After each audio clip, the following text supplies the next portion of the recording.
They thought she was unconscious. They thought they were safe to plot her destruction. But Victoria Hale heard every word, every betrayal, every scheme, every lie spoken over her hospital bed. The ruthless CEO who built an empire through iron control had become invisible, powerless, silent. And in that silence, she discovered something more dangerous than any boardroom strategy. The truth about who would stand beside her when her crown fell, and who had been waiting for the chance to steal it. Now, as the board votes to erase her legacy, Victoria must make a choice: remain silent and lose everything, or rise from the dead and reclaim her throne. Welcome to this story. If you're watching from anywhere in the world, drop your city in the comments below. I want to see how far this tale travels. And if you're ready to find out what happens when power meets silence, hit that like button and stay until the end. Trust me, you won't want to miss how this unfolds. The fluorescent lights of Memorial Hospital's executive wing hummed with sterile efficiency, casting cold white light across polished floors that reflected nothing but emptiness. Room 847 sat at the corridor's end, separated from the general population by keycard access and the kind of privacy that money purchased without question. Inside, machines beeped in rhythmic patterns, monitoring vitals that displayed steady but concerning numbers. The room smelled of antiseptic and expensive flowers, arrangements sent by people who measured sympathy and price tags rather than genuine concern. Victoria Hale lay motionless in the hospital bed, her body connected to various monitors through a web of tubes and wires. Her face, usually composed in expressions of calculated authority, remained slack and unresponsive. The doctors had explained to the gathered executives that she'd sustained significant trauma in the accident. Her Mercedes had been T-boned by a delivery truck that ran a red light. The impact had been severe enough to deploy every airbag, shatter every window, and leave Victoria trapped in twisted metal for 47 minutes before emergency crews extracted her. The neurologist, Dr. Patricia Chen, had used words like traumatic brain injury and induced coma, an uncertain timeline for recovery. She'd shown the gathered board members CT scans that meant nothing to them, pointing to areas of swelling and concern with the confident authority of someone who understood the fragility of human consciousness. The prognosis remained guarded. Victoria might wake in days, weeks, or months. She might wake changed, diminished, or not at all. What Dr. Chen hadn't said, what the machines couldn't measure and the scans couldn't reveal, was that behind those closed eyes, Victoria Hale was completely, terrifyingly aware. She'd woken 3 days after the accident, consciousness returning not in a gentle fade, but in a sudden, sharp moment of absolute clarity. The first thing she'd noticed was pain, a dull, throbbing presence that seemed to emanate from everywhere and nowhere simultaneously. The second thing was the voices. 2 nurses discussing her vitals, their words clinical and detached, treating her body as a collection of data points rather than a person. Victoria had tried to move, to speak, to signal her awareness. Nothing happened. Her body refused every command, remaining as still and unresponsive as if she truly were unconscious. Panic had seized her then, the kind of pure, primal terror that came from being trapped inside her own flesh, unable to communicate, unable to act, unable to do anything but listen and think and rage silently against her imprisonment. That panic had lasted approximately 4 minutes before Victoria's mind reasserted control. She was CEO of Hale Industries, a manufacturing empire worth $2 billion that she'd built from her father's modest metalworking shop into a diversified corporation with facilities across 3 continents. She'd negotiated hostile takeovers, survived market crashes, and outmaneuvered competitors who'd underestimated her because she was a woman in an industry dominated by men who confused arrogance with competence. She hadn't reached this position by surrendering to panic. So Victoria had done what she'd always done when confronted with an impossible situation. She'd analyzed it, calculated her options, and chosen a strategy. The doctors didn't know she was aware. The nurses treated her as an object to be maintained rather than a person to be addressed. If she revealed her consciousness now, she'd be subjected to endless tests, examinations, and medical procedures. She'd be trapped in this hospital room, dependent and diminished, while her company operated without her guidance. But if she remained silent, if she let everyone believe she was still lost in unconsciousness, she could listen, she could observe, She could discover truths that were never spoken in her presence when she held power. It was a gamble built on stillness, a strategy constructed from silence. And Victoria Hale had always known when to take calculated risks. The decision made, she'd settled into her new reality. Days blurred together in a routine of medical care and visiting hours. Nurses rotated through shifts, checking her monitors, adjusting her medications, speaking to her in the loud, slow voices people used with the unconscious or the very stupid. Victoria endured it all with the patience she'd never possessed in her waking life, treating each indignity as the price of information. The visitors began arriving once Dr. Chen cleared them for brief visits.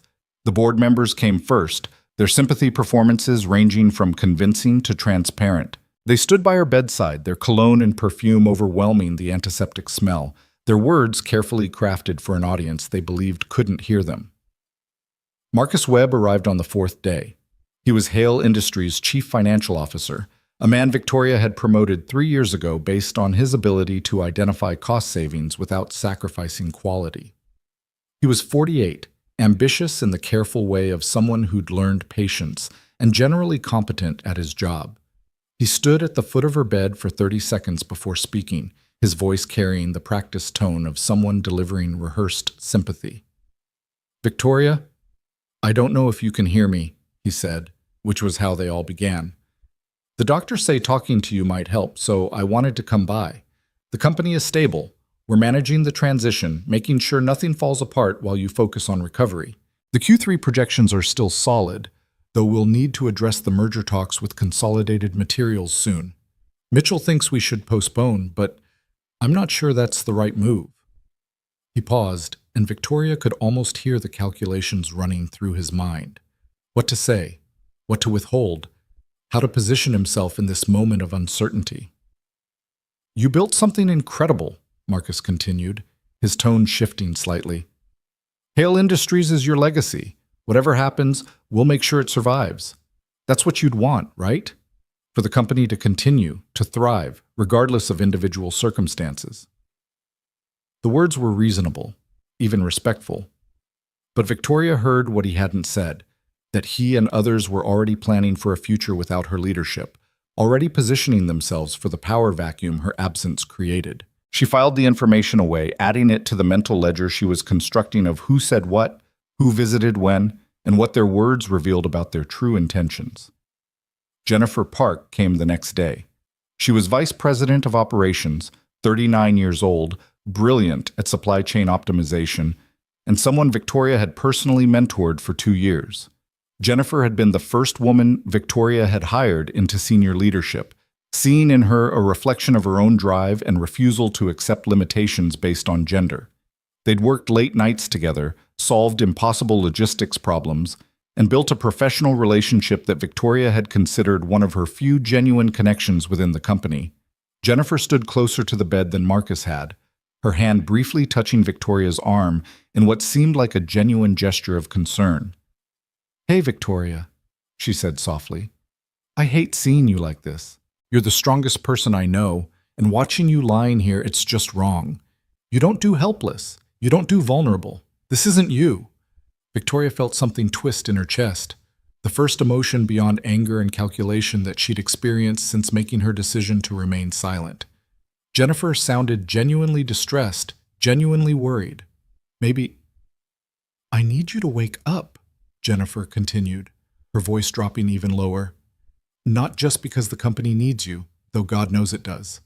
I need you to wake up because I need to know what to do. Mitchell's already positioning himself for an interim CEO role. He's got half the board convinced that we need strong leadership during this crisis, and you know what that means. He's going to try to make the position permanent." There it was. Not concern for Victoria's well-being, but anxiety about personal positioning. Jennifer wasn't worried about Victoria. She was worried about her own career trajectory in a company where the power structure was suddenly uncertain. "I've been loyal to you," Jennifer said, and now her voice carried an edge of something that might have been resentment. "I've supported your decisions, even when I disagreed with them. I've fought your battles, implemented your strategies, and made your vision reality. I just hope that loyalty counts for something when you wake up. If you wake up." She left quickly after that, her heels clicking against the floor in sharp, efficient sounds that echoed in the room long after she'd gone. Victoria lay still, processing this new information. Mitchell Graves, head of strategic development, was making moves for her position. That wasn't surprising. Mitchell had always been ambitious in the obvious way, transparent in his desire for greater authority. What surprised her was how quickly the circling had begun. She'd been unconscious for less than a week, and already her leadership was being discussed in past tense, her role being measured for new occupants. The visits continued over the following days, each one revealing new layers of truth that would never have been spoken in her presence. Board members discussed succession plans, debated interim leadership, and strategized about how to manage shareholder concerns about leadership stability. Executives jockeyed for position, formed alliances, and prepared for whatever power structure emerged from this crisis. Through it all, Victoria listened and learned. She discovered that the company she'd built, the empire she'd created through force of will and strategic brilliance, was held together less by loyalty than by her active authority. Remove that authority, and the structure began to shift, relationships realigning according to new calculations of power and advantage. It was enlightening. It was infuriating. And it was exactly what she'd expected. But then Lucas Reed arrived, and everything Victoria thought she understood about loyalty and truth began to shift in ways she hadn't anticipated. Lucas was her executive assistant, a position that most people misunderstood as glorified secretary when it was actually the most crucial role in her operation. He managed her schedule, filtered her communications, anticipated her needs, and served as the gatekeeper who controlled access to her time and attention. A good executive assistant was worth 3 vice presidents because they understood not just what needed to be done, but how their executive thought and worked. Lucas had been in the role for 2 years, hired after Victoria had burned through 4 assistants in 18 months. The others had been competent but brittle, unable to handle her demanding standards and refusal to accept mediocrity. Lucas had proven different. He was 34, a single father raising a 7-year-old daughter named Emma after his wife died from cancer 3 years ago. He worked with quiet efficiency, never complained about late nights or last-minute changes, and possessed an uncanny ability to solve problems before Victoria knew they existed. She'd always appreciated his competence. She'd never particularly considered what he thought of her beyond the professional respect his work implied.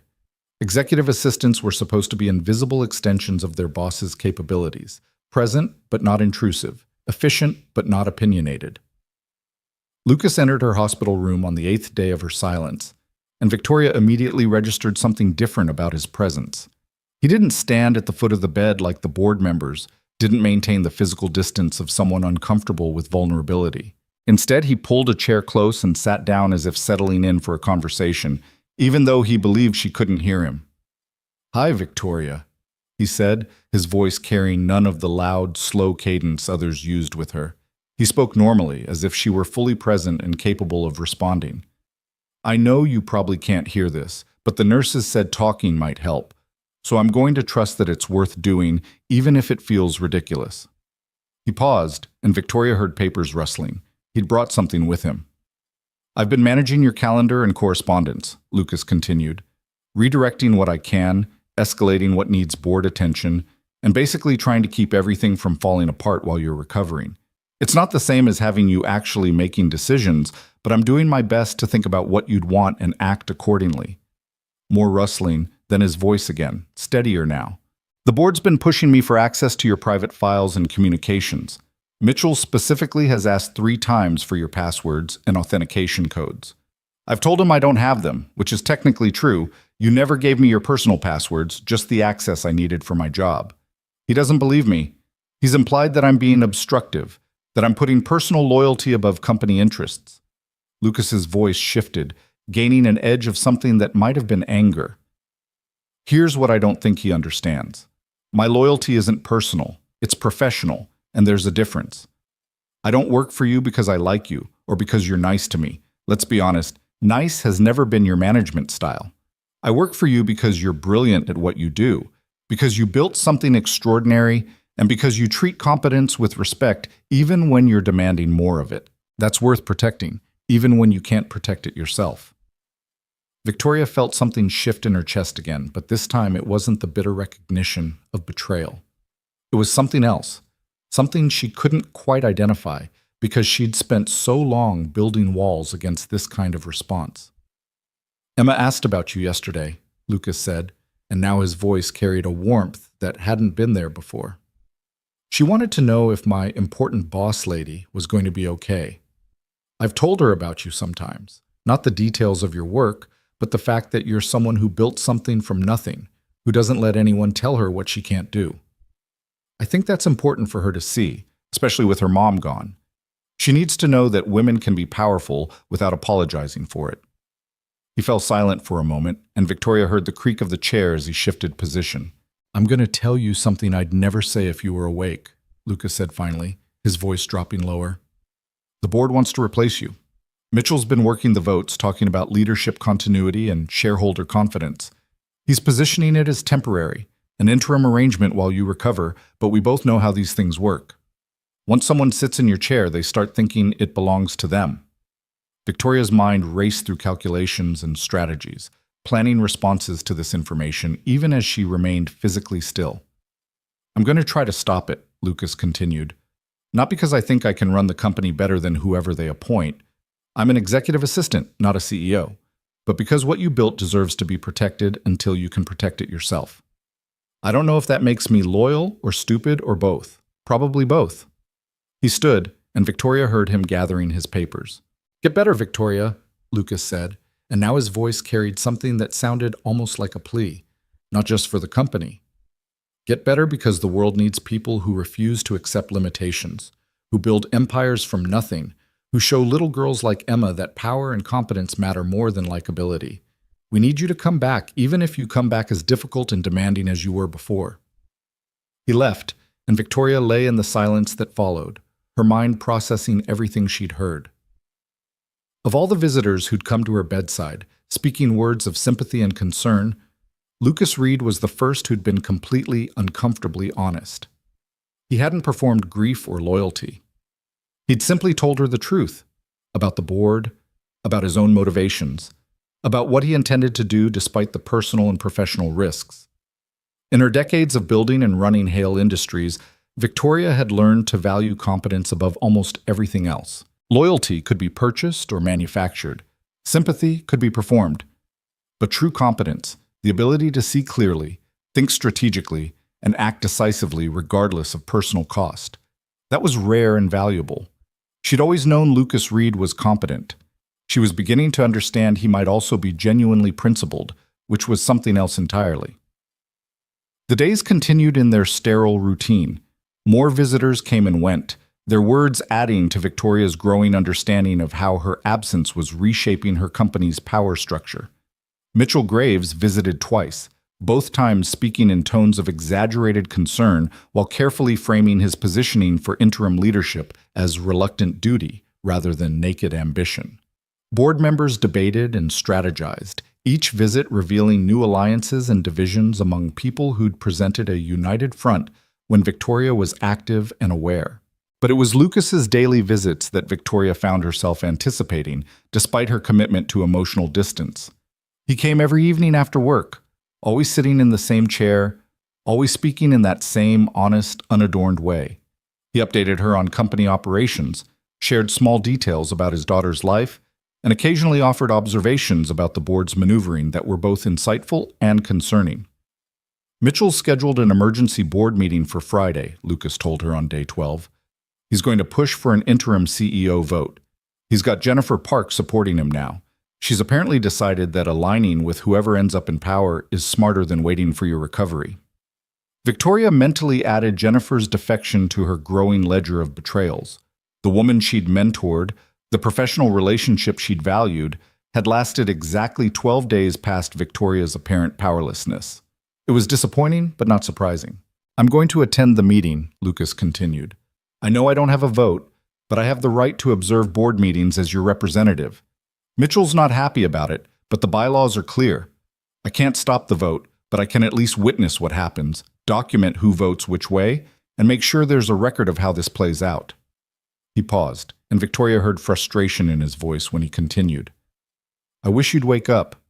Not just because it would solve all these political problems, though it would, I wish you'd wake up because I want to know that you're actually okay, that you're still in there somewhere. The doctors keep using words like uncertain and complicated, and I hate not knowing if you can hear any of this or if I'm just talking to myself like an idiot. If Victoria could have moved, she would have opened her eyes in that moment.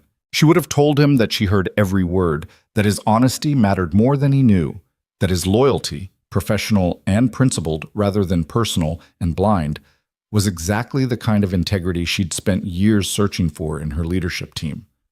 But she couldn't move. Her body remained a prison of unresponsive flesh, and Lucas left believing his words had fallen on unhearing ears, never knowing that Victoria had absorbed every syllable and was using them to plan her return. The night before the board meeting, Victoria lay in darkness, her room illuminated only by the steady glow of monitoring equipment. She'd been silent for 13 days now, gathering information and watching her empire shift and realign around her absence. She'd learned who viewed her as a person worthy of loyalty and who saw her merely as an obstacle to their own ambitions. She'd watched professional relationships dissolve and new alliances form with a speed that would have been impossible if she'd been present and powerful.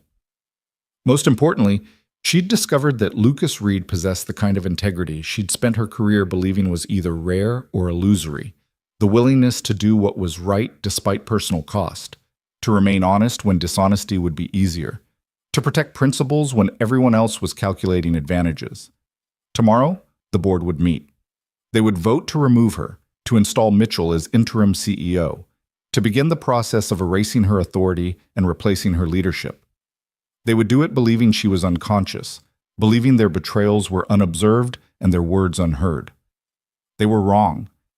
Victoria had always known when to strike, when to reveal her hand and leverage her advantages for maximum effect. She'd built an empire through careful timing and strategic patience, waiting for exactly the right moment to make her move. That moment was approaching. Soon, very soon, Victoria Hale would wake up. And when she did, every person who'd visited her bedside would discover that silence had been her weapon, stillness had been her strategy, and that even powerless and unconscious, she'd been observing, calculating, and preparing to reclaim everything they'd tried to steal. But first she would let them gather, she would let them vote, she would let them believe they'd won. Because Victoria Hale understood something about power that none of them had learned. True authority didn't come from position or title. It came from knowing exactly who people were when they thought no one was watching, and using that knowledge precisely when it mattered most. The machines beeped their steady rhythm. The night nurses made their rounds. And in the darkness of room 847, Victoria Hale waited with the patience of someone who'd already seen how this story ended, and knew she was the one who would write the final chapter. The morning of the board meeting arrived with the kind of gray, overcast sky that seemed appropriate for what was about to unfold. Lucas Reed stood in his apartment's small kitchen, making breakfast for Emma while his mind churned through everything he knew was coming. The emergency meeting was scheduled for 10 o'clock, which gave him just enough time to drop Emma at school, drive to Hale Industries headquarters, and prepare himself for what would likely be the professional equivalent of walking into a firing squad.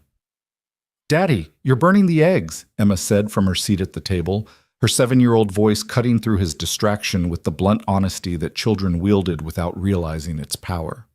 Lucas glanced down at the pan, where the eggs had indeed gone from golden to brown around the edges.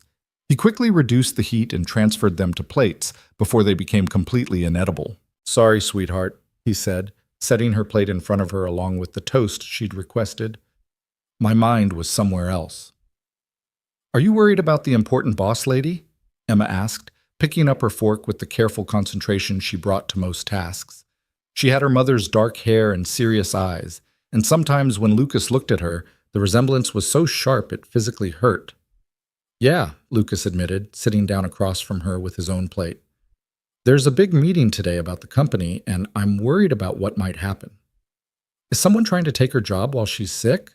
Emma asked, displaying the kind of insight that occasionally surprised him. She'd inherited her mother's emotional intelligence along with her appearance. "Something like that," Lucas said carefully. He tried not to burden Emma with adult problems, but he also believed in being honest with her when she asked direct questions. "Some people think that because she's been in the hospital for a while, someone else should run the company. I don't think that's right, but I'm not sure I can stop it." Emma chewed thoughtfully on her toast for a moment before responding. Mom used to say that doing the right thing is important even when it's hard, she said. She said that's what makes someone brave. Not that they're not scared, but that they do it anyway. Lucas felt his chest tighten with the familiar ache of grief mixed with pride. Sarah had been gone for 3 years, but her wisdom still echoed through their daughter's observations, still shaped the way Emma understood the world. "Your mom was a very smart woman," Lucas said softly. "And you're right. Sometimes being brave just means showing up even when you know you might lose." They finished breakfast in companionable silence, and Lucas helped Emma gather her backpack and lunchbox. The drive to her school took 15 minutes through morning traffic, and he used the time to mentally prepare himself for what was coming. He knew Mitchell Graves had the votes. Jennifer Park's defection had been the turning point, and once she'd signaled her support for interim leadership, others had followed. The board members who might have held out for Victoria's return had calculated that opposing the inevitable would only damage their own positioning in whatever power structure emerged. Lucas couldn't stop the vote. He'd known that from the beginning, but he could witness it, document it, and ensure that when Victoria woke up, if she woke up, she'd know exactly who had betrayed her and how it had happened. It wasn't much, but it was something.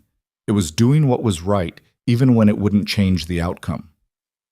"Have a good day, sweetheart," Lucas said as Emma climbed out of the car in the school drop-off line. "I love you." "Love you too, Daddy," Emma called back, already turning toward her friends with the easy resilience of childhood. "Be brave today." Lucas watched her disappear into the building, then pulled back into traffic and headed toward Hale Industries headquarters. The building rose 37 stories in the downtown business district, its glass and steel exterior reflecting the gray morning sky. Victoria had moved the company into this building 8 years ago, after a particularly successful acquisition had expanded their operations enough to justify the statement headquarters made. It announced that Hale Industries was serious, permanent, and not to be underestimated. The parking garage felt emptier than usual, though that might have been Lucas's imagination. He took the elevator to the 36th floor, where the executive offices occupied space with views that looked out over the city's skyline. His desk sat in an anteroom adjacent to Victoria's corner office, positioned to control access and manage the constant flow of information and requests that came with running a multi-billion-dollar corporation. The space felt wrong without Victoria's presence. Her office door stood closed, and Lucas had kept it that way despite several people requesting access. Mitchell had been particularly insistent, arguing that he needed to review files and documents that might be crucial for company operations. Lucas had redirected him to the digital systems and shared drives, pointing out that anything truly essential would be accessible through proper channels. Mitchell hadn't appreciated the obstruction, but Lucas didn't particularly care what Mitchell appreciated. "Mr. Reed," a voice said from behind him, and Lucas turned to find Diane Foster, Victoria's longtime secretary who managed the administrative staff. She was 53, efficient to the point of severity, and one of the few people in the building who'd been with Hale Industries longer than Victoria herself. "I wanted to let you know that several board members have already arrived. They're gathering in the conference room." "Thank you, Diane," Lucas said. "I'll head up shortly." "Mr. Reed," Diane said, her voice dropping slightly, "I know my opinion doesn't count for much, but I want you to know that what you're doing, standing up for Ms. Hale when everyone else is ready to move on, it matters. It speaks to your character." Lucas felt something warm in his chest, a small comfort in what was otherwise a bleak situation. "I appreciate that," he said. "Though I suspect my character is about to get me fired." "Perhaps," Diane said with a small smile. "But you'll be fired for the right reasons, which is more than most people can say." She returned to her desk, and Lucas took a moment to steady himself before heading to the elevator. The boardroom occupied the entire 37th floor, a deliberate design choice that placed the company's governing body literally above the day-to-day operations. The space featured floor-to-ceiling windows on 3 sides, a massive conference table that could seat 24, and the kind of expensive minimalism that announced power without needing to shout about it. Lucas arrived to find the room already half full. Board members stood in small clusters, their conversations quiet but animated. He recognized the body language of people engaged in political maneuvering, the careful positioning, the strategic groupings, the performance of casual conversation that was anything but casual. Mitchell Graves stood near the windows, speaking with Jennifer Park and two other board members. He was 46, tall and distinguished in the way that came from expensive grooming and tailored suits. His silver-threaded hair and strong jawline gave him the appearance of someone Central Casting would choose to play a powerful executive. Victoria had once told Lucas that Mitchell's greatest talent was looking the part, which was valuable but not the same as being capable of actually doing the job. Mitchell noticed Lucas's arrival and his expression shifted slightly, professional courtesy masking obvious displeasure. "Lucas," Mitchell said, breaking away from his group to approach, "I'm surprised to see you here. This is a board meeting, and you're not a board member." "I'm here as Victoria's representative," Lucas said evenly. "The bylaws allow for executive assistants to observe board meetings when acting on behalf of their executives. I've reviewed the relevant sections and confirmed my right to attend." "Victoria is incapacitated," Mitchell said, his voice carrying the patient tone of someone explaining obvious facts to a slow learner. "She can't designate representatives for meetings where we're discussing her own status." "Actually, the bylaws don't specify that limitation," Lucas replied. "Incapacitation doesn't automatically void existing representative designations unless the board formally suspends them through a separate vote. Since that hasn't happened, my attendance is legitimate." Mitchell's jaw tightened slightly, the only sign of his irritation breaking through his polished exterior. "You're being obstructive," Mitchell said, dropping the pretense of politeness. "Victoria built this company through decisive action and clear thinking. What do you think she'd say about you using technical loopholes to interfere with necessary leadership decisions?" "I think she'd say that paying attention to bylaws and proper procedure is exactly what prevents companies from being stolen by ambitious executives who confuse opportunity with authority," Lucas said, keeping his voice level, despite the anger simmering beneath his calm exterior. "But that's just my assessment based on 2 years of working closely with her." "You're an assistant," Mitchell said, and now his voice carried open disdain. "You manage schedules and handle correspondence. You don't make strategic decisions or understand the larger picture of what this company needs. Your loyalty is admirable, but ultimately irrelevant to what's best for Hale Industries." "Then you won't mind me observing," Lucas said, "since my presence is irrelevant." Mitchell stared at him for a long moment, clearly calculating whether pushing the issue was worth the time and political capital it would cost. Finally, he nodded curtly. "Fine. Observe. But understand that this vote is happening regardless of your witness.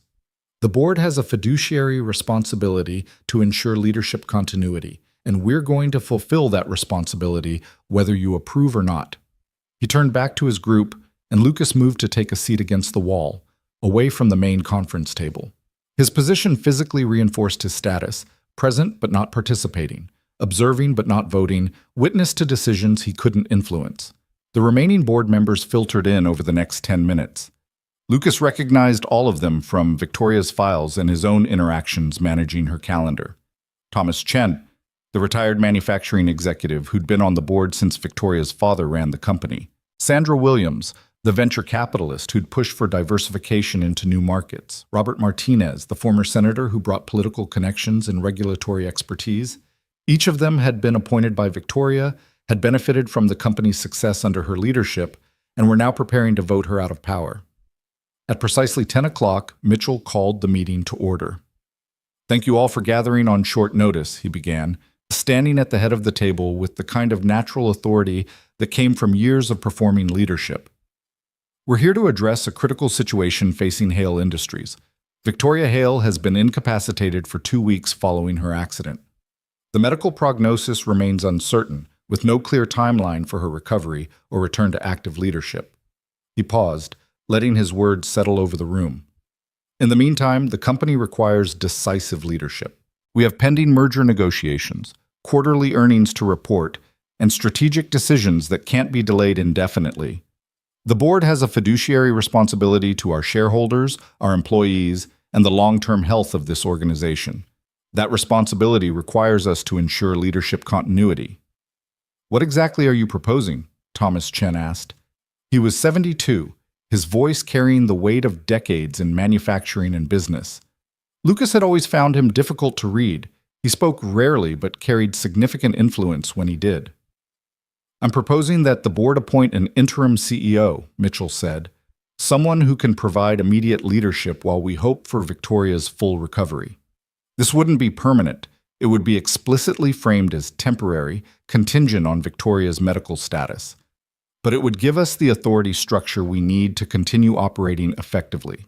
"And I assume you're volunteering yourself for this temporary position?" Sandra Williams said, her tone carrying just enough edge to suggest skepticism without open hostility. "I'm prepared to serve if the board believes I'm the best choice," Mitchell said smoothly. "I have the experience, the strategic vision, and the relationships necessary to guide the company through this transition. But I'm open to other nominations if anyone wants to suggest alternatives." The room fell silent. Lucas watched the board members' faces, reading the calculations behind their careful expressions. No one wanted to openly oppose Mitchell without an alternative candidate, and no one wanted to nominate themselves without knowing they had the votes to win. "What about Victoria's wishes?" Robert Martinez asked. "Has anyone discussed with her medical team whether she might have left any kind of advance directive or guidance for this kind of situation?" "Victoria is unconscious," Mitchell said. "She can't express wishes or provide guidance. That's precisely why we need to act." "Actually," Lucas said, speaking for the first time since the meeting began, "Victoria did leave guidance about succession planning. It's in the company bylaws, Section 7, Paragraph 3. In the event of CEO incapacitation, the board must demonstrate that the situation is likely to extend beyond 6 months before appointing interim leadership. It's been 2 weeks. Every face in the room turned toward him. Mitchell's expression hardened into something that no longer bothered pretending to be professional courtesy. "As I mentioned earlier, you're an observer, not a participant," Mitchell said coldly. "Your interruptions are noted but not relevant to board deliberations." "The bylaws are relevant," Lucas said, refusing to be dismissed. "They were written by Victoria specifically to prevent exactly this kind of situation. Someone using temporary incapacitation as an opportunity to seize power before adequate time has passed for recovery. The bylaws also give the board discretion to act in the company's best interests," Jennifer Park interjected, speaking for the first time. She didn't look at Lucas as she spoke, keeping her attention focused on Mitchell. 6 months is a guideline, not an absolute requirement. We can justify acting sooner if we believe the situation warrants it." "Based on what evidence?" Lucas challenged. "The doctors have said her prognosis is uncertain, not hopeless.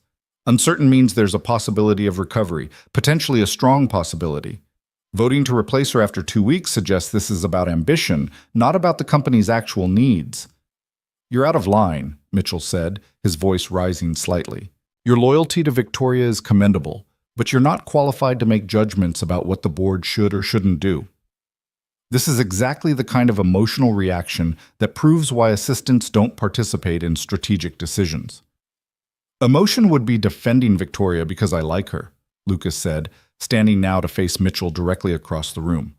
"I'm defending her because she built this company from nothing, because she's earned the right to fight her way back to her position, and because replacing her after 2 weeks is both premature and ethically questionable. That's not emotion, that's principle." The room erupted into overlapping conversations, board members reacting to the confrontation with varying degrees of support or disapproval. Lucas saw Thomas Chen watching him with an unreadable expression, Sandra Williams frowning thoughtfully, Robert Martinez leaning back in his chair with crossed arms. Mitchell raised his hands, calling for order. "This debate is going nowhere," he said firmly. "Lucas, I respect your dedication, but you need to understand that your objections don't change the fundamental reality. Victoria is unconscious. The company needs leadership. The board has the authority and the responsibility to provide that leadership. Now I'm calling for a vote on the following resolution: that the board appoint an interim CEO effective immediately, with said appointment to remain in effect until Victoria Hale is medically cleared to resume her duties or until the board determines that her incapacitation is likely to be permanent." "I'd like to amend that resolution," Thomas Chen said suddenly, his quiet voice cutting through the tension. "I propose we add a clause requiring monthly medical reviews and board reassessments. If Victoria shows signs of recovery, the interim appointment should be immediately reevaluated. Mitchell hesitated, clearly not wanting to accept amendments that might weaken his position, but also recognizing that opposing reasonable safeguards would make him look power-hungry. "That's acceptable," Mitchell said finally. "The amendment is noted. Now, all in favor of appointing an interim CEO under these terms?" Lucas watched as hands rose around the table.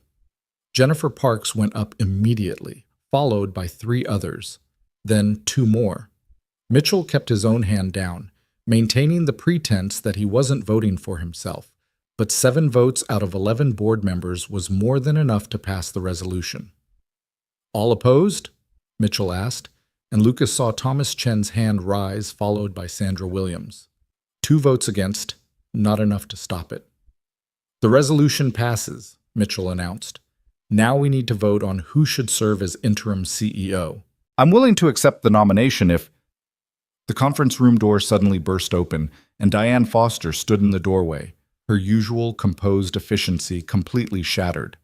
Her face was flushed, her breathing rapid, and her eyes wide with something that looked like shock or fear, or possibly both. "Diane?" Lucas said, standing immediately. "What's wrong?" "It's Ms. Hale," Diane gasped, her hand pressed against her chest as if she'd just run a considerable distance. "The hospital just called. She's awake. She's conscious and alert, and she's demanding to be released immediately. They said she's fighting the doctors, pulling out her IVs, and insisting that someone drive her to this meeting right now." The boardroom fell into absolute silence. Every person in the room froze, their faces reflecting varying degrees of shock, disbelief, and in Mitchell's case, something that looked very much like panic. "That's impossible," Mitchell said, his voice strangled. "The doctor said her recovery timeline was uncertain. She's been completely unresponsive for 2 weeks. People don't just suddenly wake up from that kind of trauma and immediately start making demands." "Apparently Victoria Hale does," Diane said, and despite her obvious shock, Lucas heard something that might have been satisfaction in her voice. "The hospital administrator said she's threatening to sue them if they try to prevent her from leaving. She says she has a board meeting to attend and that nothing short of actual paralysis is going to stop her from getting here." Lucas felt something surge through his chest, relief and vindication, and a fierce pride in Victoria's sheer, stubborn refusal to stay down. Of course she was fighting the hospital staff. Of course she was demanding immediate release. Of course she was threatening lawsuits. That was exactly who Victoria Hale was, and apparently 2 weeks of unconsciousness hadn't changed that fundamental truth. "We need to verify this," Mitchell said, already pulling out his phone. "This could be some kind of misunderstanding or miscommunication. We can't just take—" "She's here," Diane interrupted, looking back through the still open door. "She just got out of the elevator. She's walking this way right now." "That's impossible," Mitchell repeated, but his voice had gone from disbelief to something closer to desperation. "She was in a coma. She had traumatic brain injury. She can't just walk into—" He fell silent as Victoria Hale appeared in the doorway. She looked terrible. Her normally immaculate appearance was completely shattered, hospital gown still partially visible under a coat someone had clearly given her, her hair uncombed, her face pale and drawn with pain and exhaustion. She moved slowly, one hand braced against the doorframe for support, and Lucas could see the tremor in her legs that suggested standing was requiring every ounce of her considerable will. But her eyes were completely clear, sharp, furious, and absolutely, terrifyingly aware. "Don't stop on my account," Victoria said, her voice hoarse but carrying the same commanding authority it had always possessed. "I believe you were in the middle of voting to replace me. Please continue. I'm very interested in seeing who raises their hand." The silence that followed Victoria's entrance was the kind that felt physical, pressing down on the room with weight that made breathing difficult.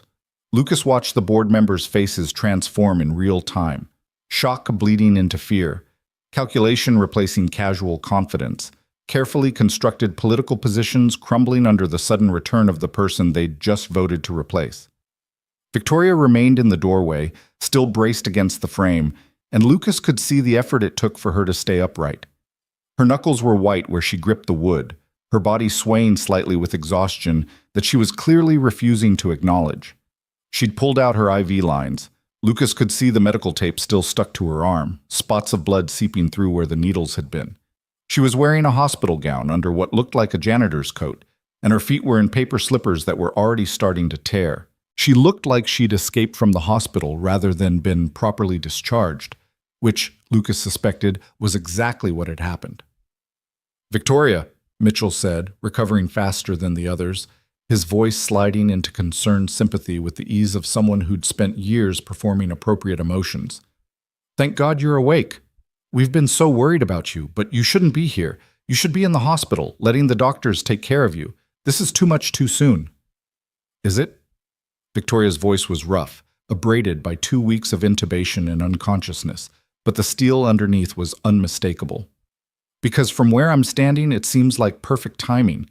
5 minutes later, and you'd have finished voting me out of my own company." She pushed away from the doorframe and took 3 steps into the room. Each step looked like it cost her something, but she kept moving until she reached the conference table, placing both hands flat on its surface to steady herself.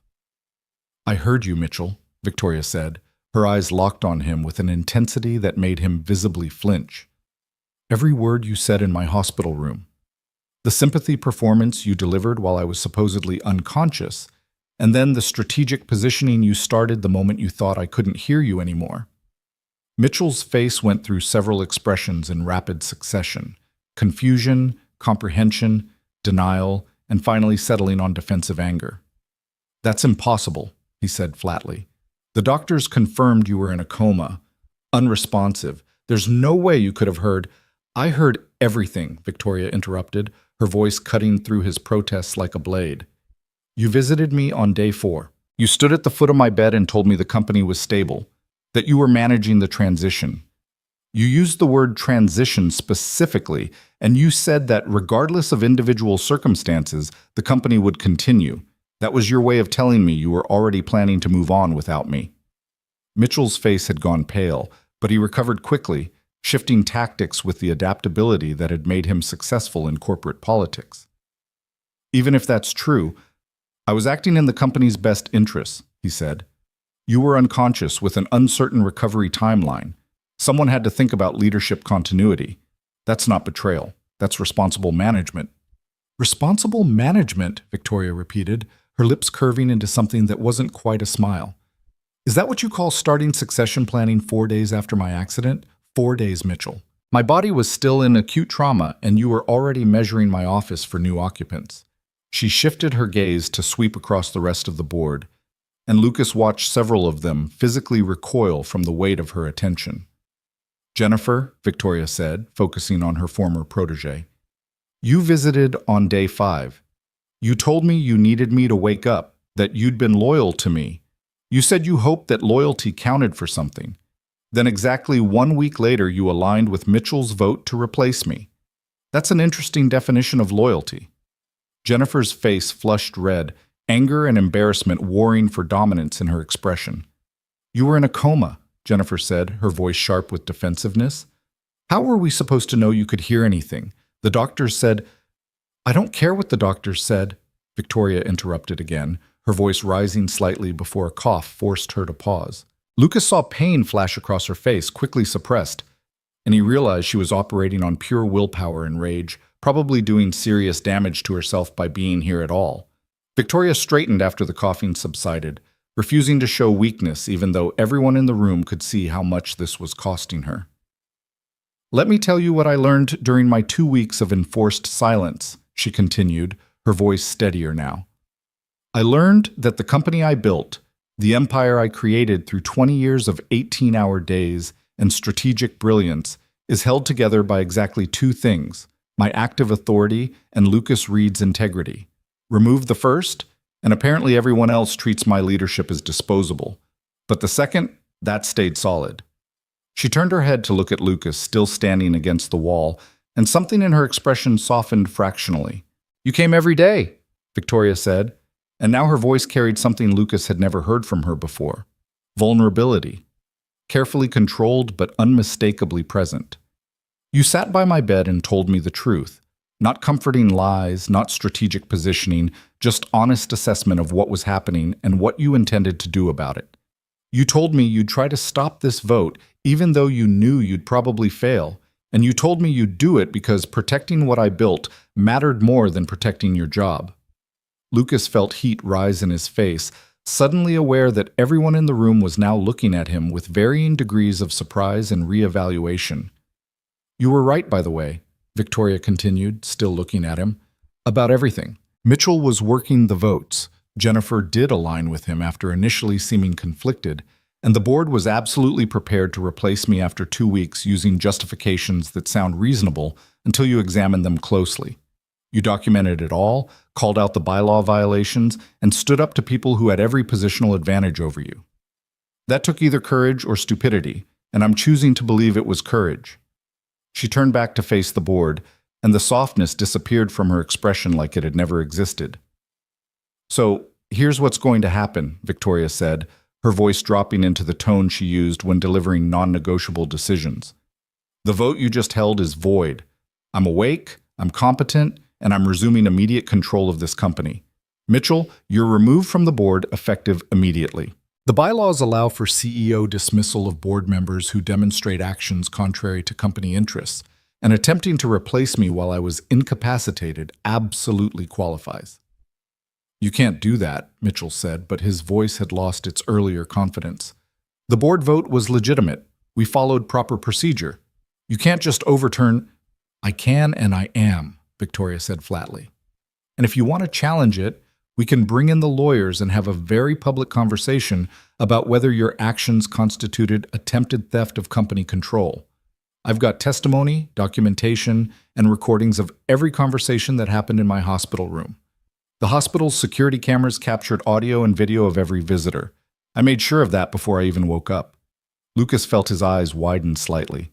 She'd been planning this, preparing for exactly this confrontation, even while lying apparently unconscious in that hospital bed. It was simultaneously brilliant and slightly terrifying. Mitchell opened his mouth, closed it, then tried again. This is vindictive, he said finally. I acted in good faith based on the information available. Punishing me for that is petty revenge, not leadership. Petty revenge would be destroying your career and ensuring you never work in this industry again, Victoria said calmly. I'm simply removing you from my board. You're getting off easy, Mitchell. Take the exit I'm offering before I decide to make this genuinely unpleasant. Mitchell stared at her for a long moment, and Lucas could see the calculation running behind his eyes, whether to fight, whether to negotiate, whether to accept defeat and minimize the damage. Finally, he reached for his briefcase, his movements sharp with suppressed anger. This isn't over, Mitchell said, but the words carried more face-saving bluster than genuine threat. The shareholders will hear about this. The SEC might be interested in how you're weaponizing your position for personal vendettas. The shareholders will hear that I returned to work immediately after waking from a serious accident, discovered an attempted boardroom coup, and took decisive action to protect company stability, Victoria said. And the SEC will find that every action I've taken is completely within the legal authority granted to me as founder and majority shareholder. But please, waste your money on lawyers if it makes you feel better. I enjoy winning legal battles almost as much as I enjoy winning business battles. Mitchell left without another word, and the door closing behind him felt like the sound of an era ending. Lucas watched the remaining board members shift uncomfortably in their seats, clearly wondering if they were about to face similar dismissals. Victoria let the silence stretch for several seconds before speaking again. The rest of you voted for Mitchell's resolution, she said, her gaze moving methodically from face to face. That tells me something important about how you view your responsibilities and where your loyalties lie. However, you also didn't initiate this coup. You were following someone else's lead, which suggests weakness of character rather than malicious intent. Thomas Chen cleared his throat, drawing Victoria's attention. Victoria, he said carefully, I voted against the resolution. So did Sandra. We believed it was premature and potentially motivated by ambition rather than genuine company need. But I want to be clear that even those who voted for it weren't acting from malice. They were genuinely concerned about leadership stability. Were they? Victoria's tone suggested deep skepticism. Or were they concerned about protecting their own positions in whatever power structure emerged?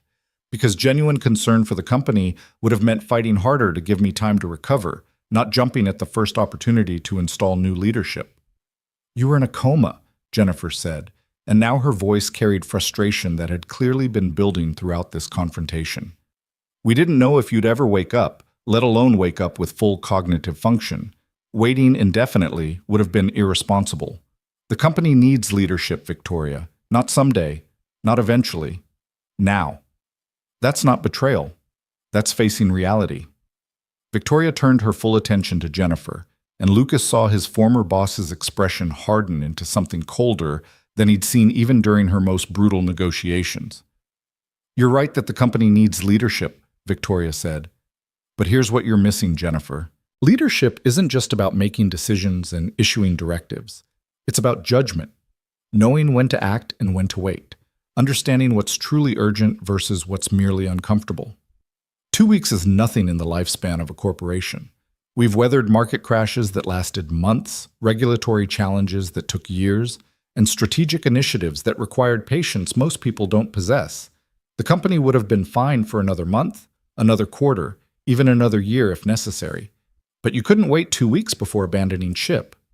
She paused, letting her words settle over the room. "I mentored you, Jennifer. I saw potential in you that others missed because they were too busy judging you for being young and female in an industry that values neither. I gave you opportunities, taught you strategy, and showed you how to build power in spaces that don't want to make room for people like us. And the moment I couldn't actively protect you anymore, you pivoted to whoever you thought would win. That's not pragmatism. That's cowardice dressed up as strategy." Jennifer's face had gone from flushed to pale, her hands clenched so tightly on the conference table that her knuckles showed white. "I made a professional judgment based on incomplete information," Jennifer said, her voice tight with anger she was barely controlling. "You can frame it as betrayal if that makes you feel better about punishing me for acting rationally, but we both know that's not fair. I didn't know you could hear me in that hospital room. I didn't know you were planning some elaborate test of everyone's loyalty. I made the best decision I could with the information I had." "The information you had included 2 years of working directly with me," Victoria said. 2 years of me teaching you how I think, how I plan, how I approach challenges. Did you really believe that I wouldn't have contingencies in place? That I'd build a billion-dollar empire without planning for every possible scenario, including my own incapacitation? You know me better than that, Jennifer. You just chose to pretend you didn't because it was more convenient." The accusation hung in the air like smoke, and Lucas could see Jennifer struggling to find a response that would counter Victoria's logic without admitting the fundamental truth of what she was saying. "What do you want from me?" Jennifer finally asked, and now her voice carried exhaustion rather than anger. "An apology. My resignation. Tell me what punishment you think I deserve for the crime of trying to keep the company functioning." Victoria studied her for a long moment, and Lucas couldn't read her expression. It was calculation mixed with something that might have been disappointment or might have been satisfaction that her assessment of Jennifer's character had been proven accurate. "I want you to understand something," Victoria said finally. "Leadership isn't about always making the right decision. It's about making decisions for the right reasons. You voted to replace me because you were protecting your career positioning, not because you genuinely believed it was best for the company. That's the difference between competent management and actual leadership, and it's why you'll never sit in my chair no matter how long you work here." She shifted her attention back to the full board, releasing Jennifer from the weight of her focus. "Here's my decision," Victoria said. "The board composition remains unchanged except for Mitchell's removal. You all keep your positions, your compensation, and your access. But understand this. I now know exactly who each of you is when you think I'm not watching. That knowledge will inform every decision I make about responsibilities, opportunities, and trust going forward. Some of you will find your influence growing because you demonstrated judgment worth respecting. Others will find yourselves increasingly sidelined because you've shown me that your loyalty is conditional and your judgment is questionable." She paused, and Lucas saw her sway slightly, exhaustion finally breaking through the iron control she'd maintained throughout this confrontation. "This meeting is adjourned," Victoria said, her voice still commanding despite the visible fatigue. "I want updated operational reports on my desk by end of business tomorrow. Lucas will coordinate the schedule for individual meetings with each of you over the next week. During those meetings, we're going to discuss what happens next and what role each of you will play in it. But right now I need to return to the hospital before my doctors have me forcibly committed for leaving against medical advice. She turned toward the door, and Lucas immediately moved to her side, offering his arm for support. Victoria hesitated for just a moment before accepting it, which told him more about her condition than anything else could have.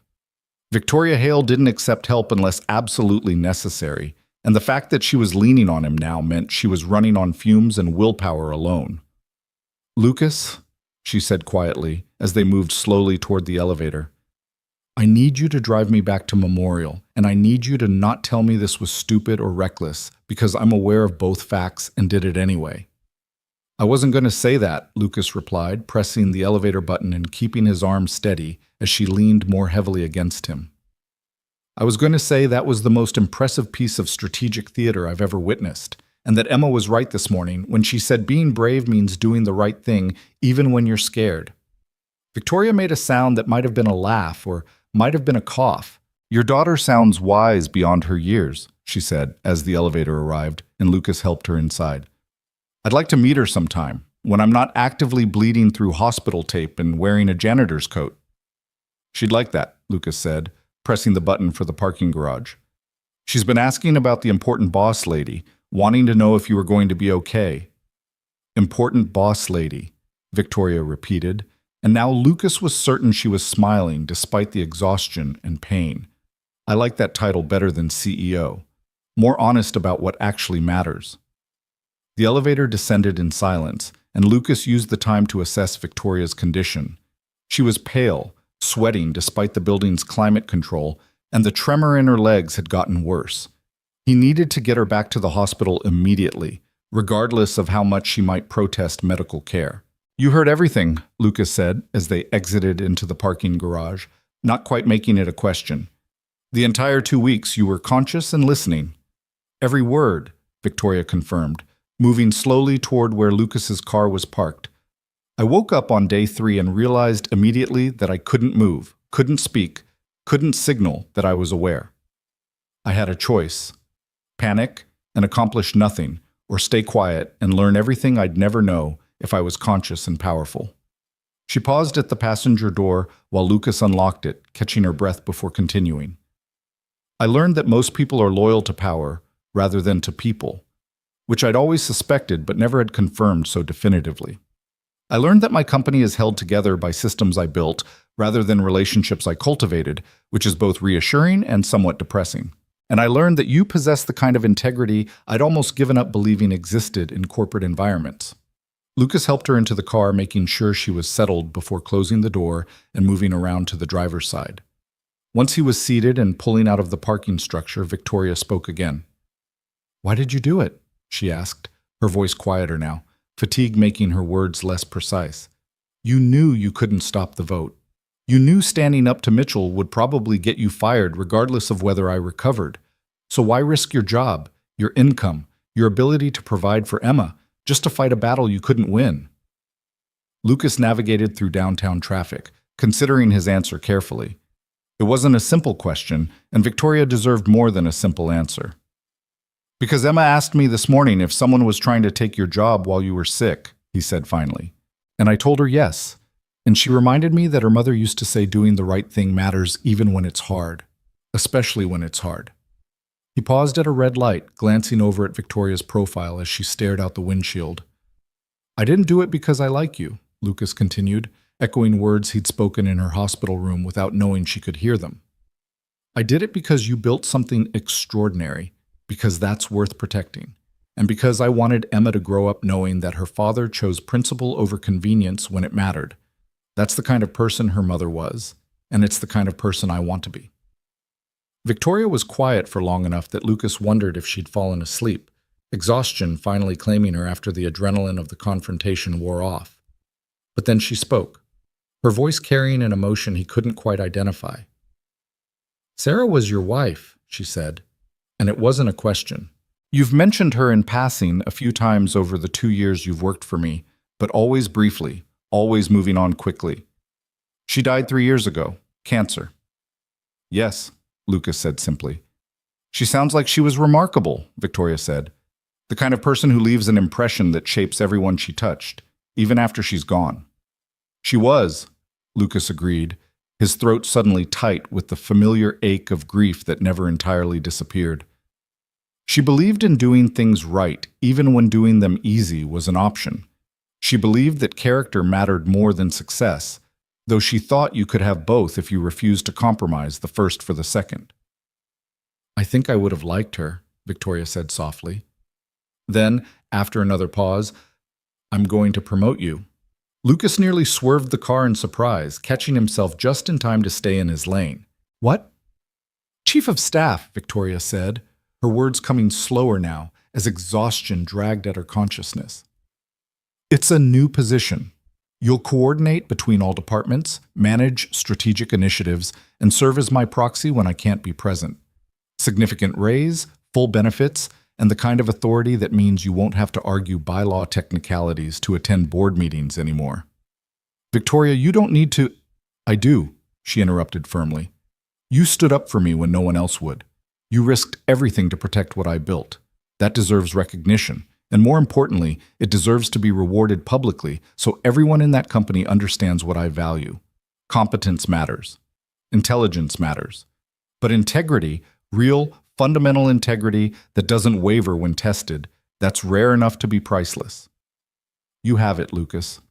I'm not letting that go unacknowledged. They pulled into the hospital entrance and Lucas could see medical staff already moving toward the car, probably alerted by the security team that had noticed Victoria's unauthorized departure. Victoria saw them too and sighed. I'm about to get lectured very thoroughly about patient responsibility and medical advice, she said, reaching for the door handle. It's going to be tedious but necessary. Lucas, take the rest of the day off. Spend it with Emma. Tell her that the important boss lady is fine and that her father is braver than he thinks he is. Victoria, that's an order from your CEO, Victoria said, but her voice carried warmth that transformed the command into something closer to affection. Go home. Be with your daughter. Tomorrow we start rebuilding, but today you've earned rest. The medical staff reached the car, and suddenly Victoria was surrounded by concerned nurses and a doctor who was clearly prepared to deliver the lecture she'd predicted. Lucas watched through the windshield as they helped her into a wheelchair despite her protests, wheeling her back toward the hospital entrance while she argued about unnecessary procedures and excessive caution. Even exhausted, injured, and being forcibly returned to medical care, Victoria Hale was absolutely in control, not through authority or position, but through sheer force of will and refusal to be diminished by circumstance. Lucas pulled away from the hospital, heading toward Emma's school for pickup, his mind processing everything that had happened in the past 2 hours. Victoria had woken up, stormed a board meeting, dismantled a coup, fired the man who'd tried to replace her, and promoted Lucas to a position he'd never imagined holding. She'd done it all while barely able to stand, while bleeding through hospital tape, while wearing paper slippers and a janitor's coat. It was terrifying. It was inspiring. And it was absolutely, unmistakably Victoria Hale at her most formidable, proving that power didn't come from position or title, but from knowing exactly who you were and refusing to let anyone, including circumstance, make you smaller. Emma was waiting at the school pickup line with her teacher when Lucas pulled up, her backpack nearly as large as she was, and her face lighting up the moment she spotted his car.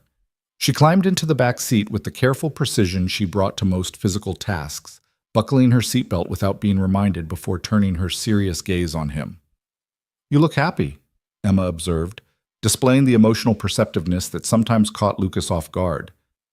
Did something good happen at the meeting? Lucas pulled back into traffic, considering how much to share with a 7-year-old about corporate politics and hospital escapes and the kind of confrontation he'd just witnessed. The important boss lady woke up, he said, settling on the simplest truth. She came to the meeting and told everyone she was taking her job back. It was pretty incredible. I knew she would, Emma said with the absolute certainty of childhood faith. You said she built something from nothing and doesn't let people tell her what she can't do.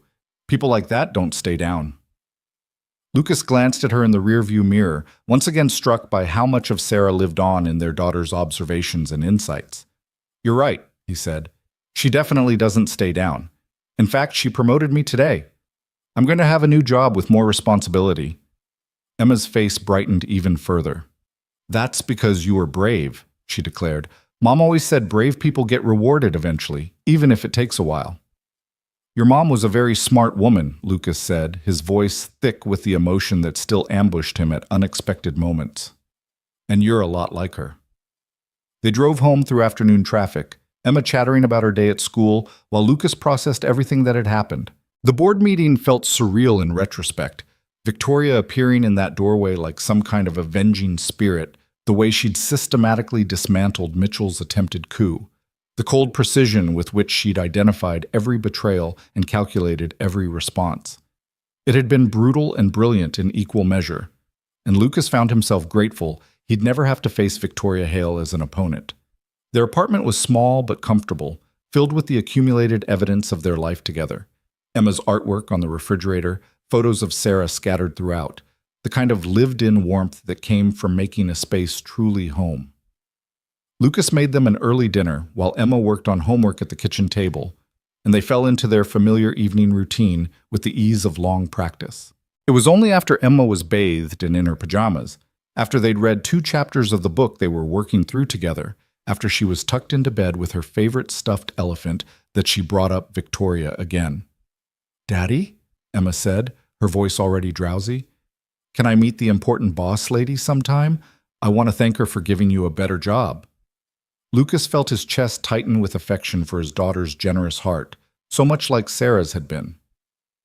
"She said she'd like to meet you too," Lucas replied, smoothing Emma's hair back from her forehead. "When she's feeling better and not bleeding through hospital tape." "She was bleeding?" Emma's eyes went wide with concern. "Is she okay?" "She's fine," Lucas assured her. "She just left the hospital before the doctor said she was ready because she needed to stop some people from making a mistake. Sometimes doing the right thing means doing hard things, remember?" "Like you did today," Emma said, and her eyes were already starting to drift closed. "You and the important boss lady both did brave things. That's good." Lucas stayed with her until her breathing evened out into sleep, then retreated to the living room where he pulled out his laptop to review emails. The corporate network had exploded with activity in the hours since the board meeting. Speculation, rumors, carefully worded official communications, and a flood of messages directed at him personally from people who'd apparently heard about the confrontation and wanted to position themselves appropriately. One email stood out from the others. It was from Diane Foster, sent just 30 minutes ago, with a subject line that simply read, "For your awareness." Lucas opened it to find a brief message and an attachment. "Mr. Reed, I thought you should see the internal communications that went out this afternoon.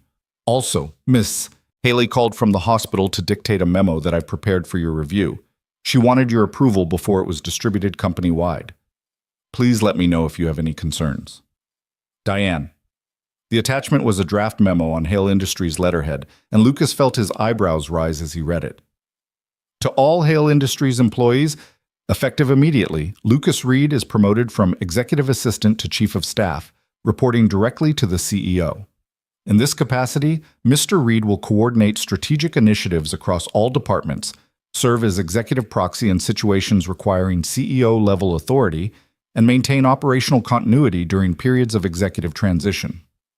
This promotion recognizes Mr. Reed's exceptional judgment, unwavering integrity, and demonstrated commitment to the principles and values upon which this company was built.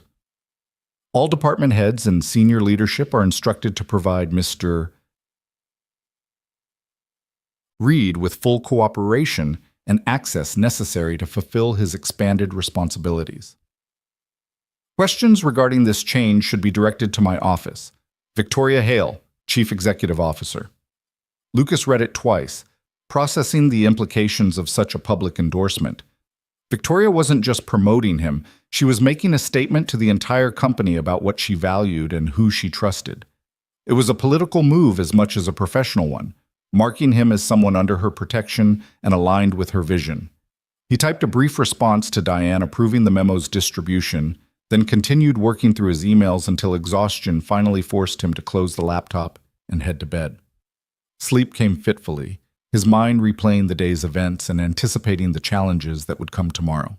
The next morning arrived too quickly, and Lucas found himself back in the familiar routine of getting Emma ready for school, making breakfast, and preparing for a workday that would be anything but routine.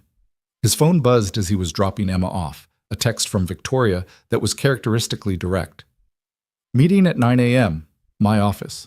We need to discuss your transition and establish priorities. Don't be late. Lucas smiled despite himself.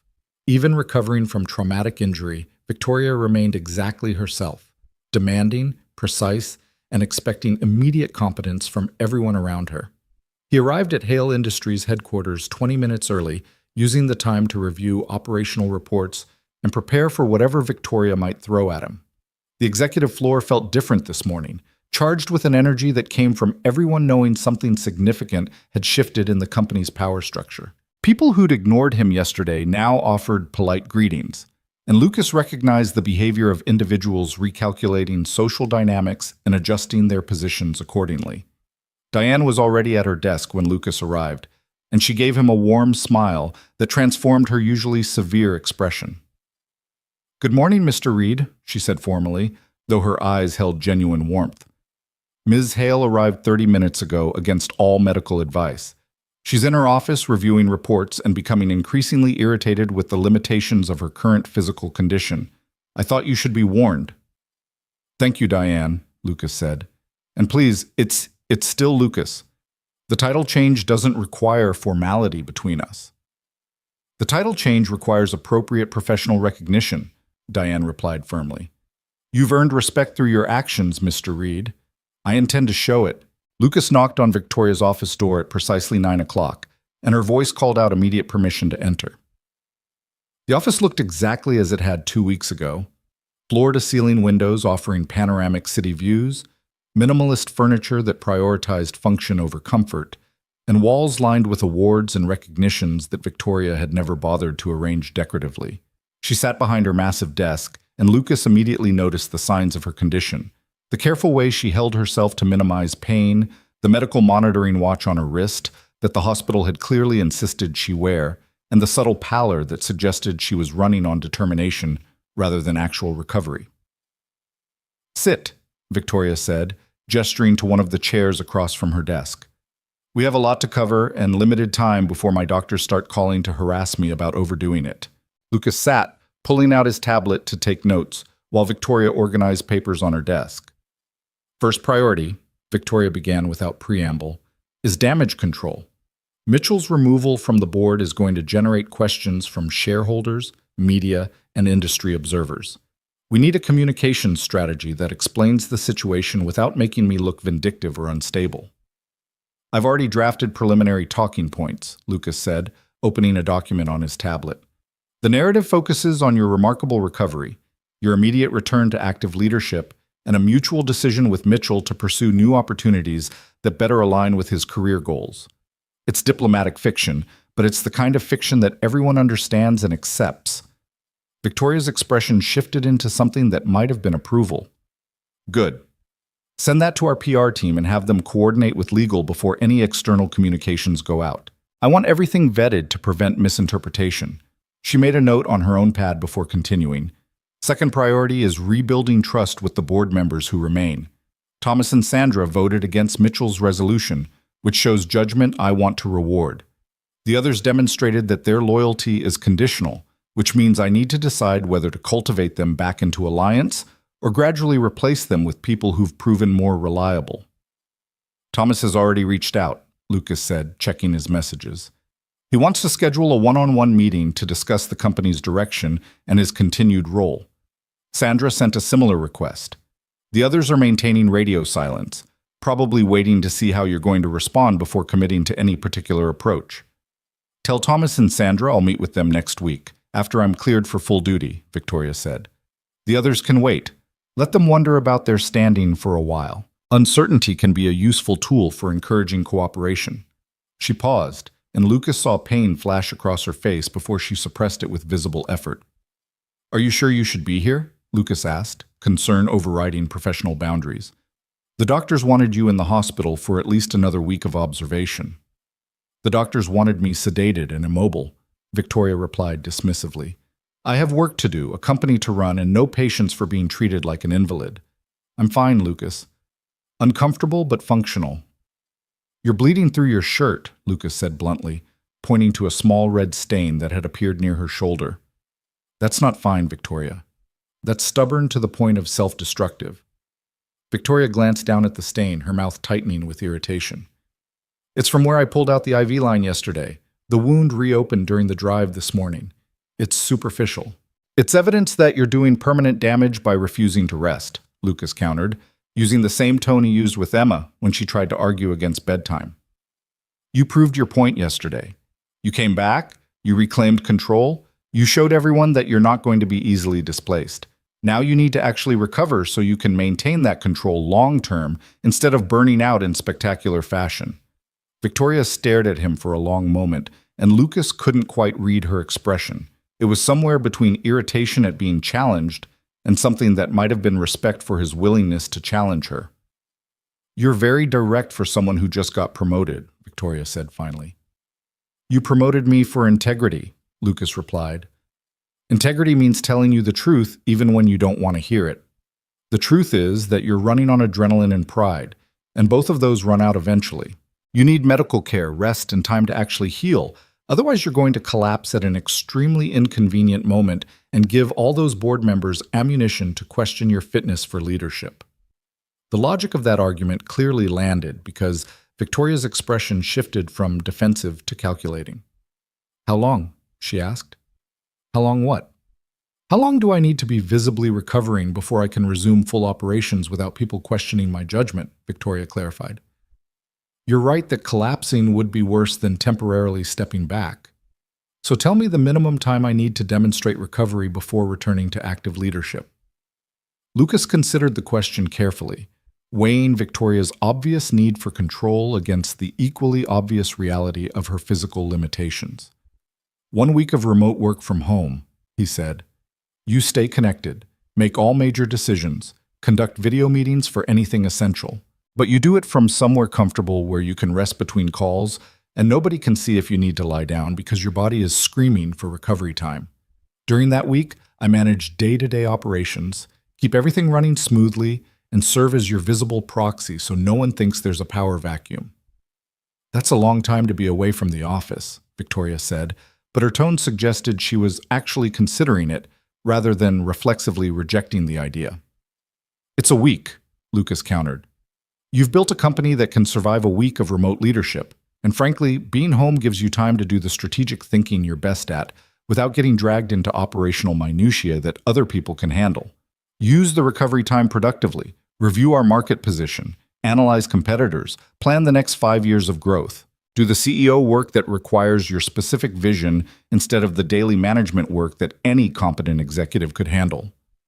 Victoria was quiet for a moment, her fingers tapping against her desk in the rhythmic pattern Lucas had learned meant she was processing multiple calculations simultaneously. Fine, she said finally. 1 week of remote work. But I want daily briefings from you, video meetings with senior leadership as needed, and immediate notification if anything requires my direct intervention. You'll operate as my proxy for operational decisions, but anything strategic comes to me first. Agreed, Lucas said, relief flooding through him. Getting Victoria to accept any limitation on her control was a victory worth celebrating. I'll coordinate with Diane to set up the remote infrastructure and communication protocols.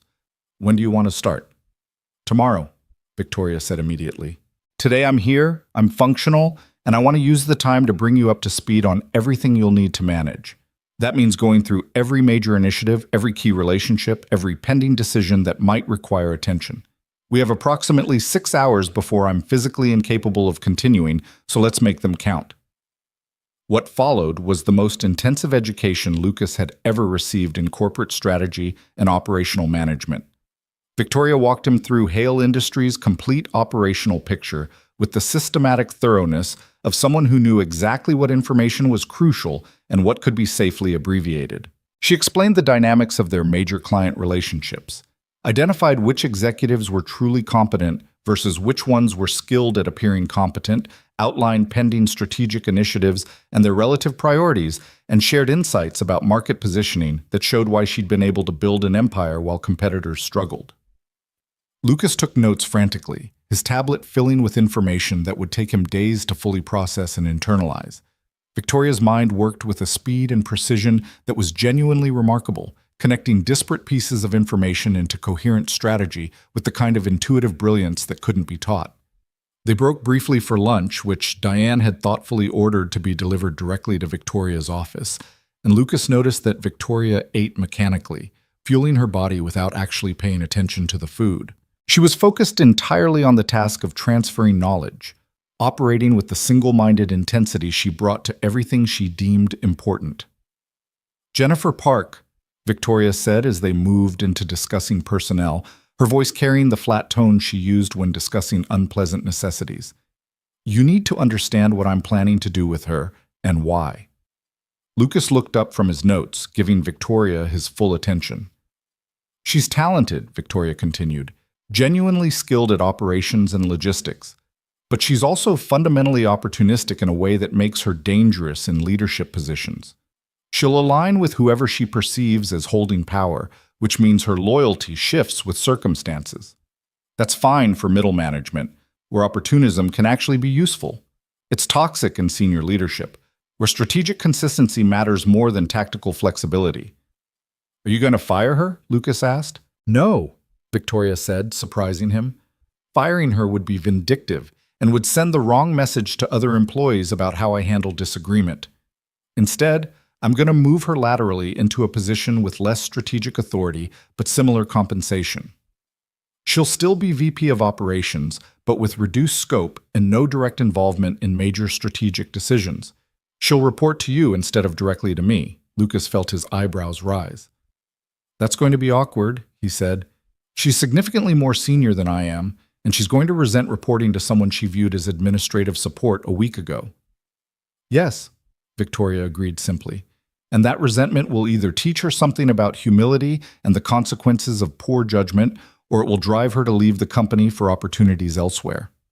Either outcome is acceptable. What's not acceptable is keeping her in a position where she can undermine strategic initiatives because she's constantly calculating personal advantage rather than company benefit." It was ruthless but logical, and Lucas recognized the same calculated approach Victoria had displayed in the boardroom, not acting from emotion, but from clear-eyed assessment of what would serve the company's long-term interests. They continued through the afternoon, covering financial projections, pending mergers, regulatory challenges, and the 1,000 other details that comprised running a multi-billion-dollar corporation. Lucas's head was spinning with information by the time Victoria finally sat back in her chair, exhaustion evident in every line of her body. "That's enough for today," Victoria said, her voice noticeably rougher than it had been that morning. "You have the foundation you need. The rest you'll learn by doing, and I'll be available for questions." "Go home," Lucas said firmly. "Or better yet, go back to the hospital and let them actually treat your injuries properly." "I'm going home," Victoria said. "I had a car service bring me this morning specifically because I knew I wouldn't be in condition to drive myself back. And yes, I have a private nurse coming to the house to monitor my condition and change bandages and do all the medical things that are apparently necessary despite being incredibly tedious." She stood slowly, gathering her things with movements that were careful but determined. "Lucas," Victoria said, pausing before leaving, "thank you for everything you did, everything you're doing, and everything you're about to do. I don't express gratitude easily or often, but I want you to know that what you've done matters. To me personally, not just professionally." Lucas felt heat rise in his face, uncomfortable with praise that was so direct and personal. "You built something worth protecting," he said simply. "All I did was recognize that and act accordingly." "You risked everything to do what was right when everyone else was calculating advantage," Victoria replied. "That's not anything. That's extraordinary, and it deserves to be acknowledged as such." She left before Lucas could respond, and he sat alone in her office for several minutes, processing the day and everything that had happened. 2 weeks ago, he'd been an executive assistant with modest career ambitions, focused primarily on providing stability for Emma while managing the grief of Sarah's loss. Now he was chief of staff, responsible for operational oversight of a billion-dollar corporation, trusted with authority he'd never imagined holding. It was terrifying, it was exhilarating, and it was proof that doing the right thing, even when it seemed futile, could fundamentally reshape your entire reality in ways impossible to predict. Lucas spent the rest of the afternoon coordinating with department heads, setting up the infrastructure for Victoria's remote work period, and beginning the complex process of stepping into his expanded role. People who'd barely acknowledged him yesterday now sought his approval, asked his opinion, and deferred to his judgment. The transformation was surreal, and Lucas found himself constantly checking to make sure this was actually happening and not some elaborate fantasy. He picked Emma up from school on time, listening to her excited chatter about a science project while his mind churned through everything he'd learned that day. They made dinner together, falling into their comfortable routine, and Lucas felt grateful for the normalcy of measuring pasta and cutting vegetables while Emma set the table. "You look tired, Daddy," Emma observed during dinner, displaying her usual perceptiveness. "It was a very long day," Lucas admitted. "Learning a lot of new things." "Is your new job hard?" Emma asked, twirling spaghetti on her fork with intense concentration. "It's challenging," Lucas said carefully, "but it's good challenge, the kind that helps you grow." "Mom used to say challenges are how we get stronger," Emma said, "like exercising but for your brain." "Your mom was right about that too," Lucas said, his chest tight with the familiar ache. "She was right about most things." They finished dinner and moved into their evening routine, and Lucas was reading to Emma before bed when his phone buzzed with a text message. He glanced at it, expecting work communication, and felt surprised when he saw Victoria's name. "Made it home. Nurse is appalled by my condition but grudgingly admits I haven't done irreparable damage. Starting remote work tomorrow at 8 a.m. sharp. Be ready." Lucas smiled despite his exhaustion, typing back a brief response. "Glad you're getting actual medical care. I'll be ready." 3 dots appeared, indicating Victoria was typing, then her response came through. "Emma asked to meet me, yes? Once I'm recovered enough to be presentable. I'd like that. Kids tend to cut through pretense and see people clearly. It would be refreshing." Lucas felt warmth spread through his chest, touched by Victoria's willingness to engage with his daughter. "She'll be thrilled," he typed back. "She thinks you're impressive for building something from nothing. She's not wrong." "Smart kid," Victoria replied. "She gets that from her parents, both of them." The message felt final, a natural end to the conversation, and Lucas set his phone aside to finish reading to Emma. She fell asleep halfway through the chapter, and he sat with her for a while afterward, watching her peaceful face and thinking about how much had changed and how much more was about to change. Sarah would have been proud, Lucas thought. Proud that he'd stood up for what was right. Proud that he was building something meaningful. Proud that he was showing Emma through his actions what integrity looked like in practice. The grief was still there, would probably always be there in some form, but it had space now alongside other emotions. Pride in his daughter, satisfaction in his work, and a growing sense that maybe, just maybe, he was exactly where he was supposed to be. Tomorrow would bring new challenges, new responsibilities, and the complex reality of managing operations for a corporation while supporting a CEO who was brilliant but stubborn and currently recovering from trauma. It would be difficult, demanding, and probably occasionally overwhelming. But Lucas Reed had learned something important over the past 2 weeks. Sometimes the hardest choices led to the most meaningful outcomes. Sometimes standing alone was the only way to stand for something that mattered. And sometimes doing the right thing opened doors you never knew existed. He was ready for whatever came next. And if he wasn't quite ready yet, he'd figure it out as he went, one challenge at a time, one decision at a time, one day at a time. That was, after all, exactly what Victoria Hale would do. The week that followed established a rhythm that Lucas had never quite experienced before.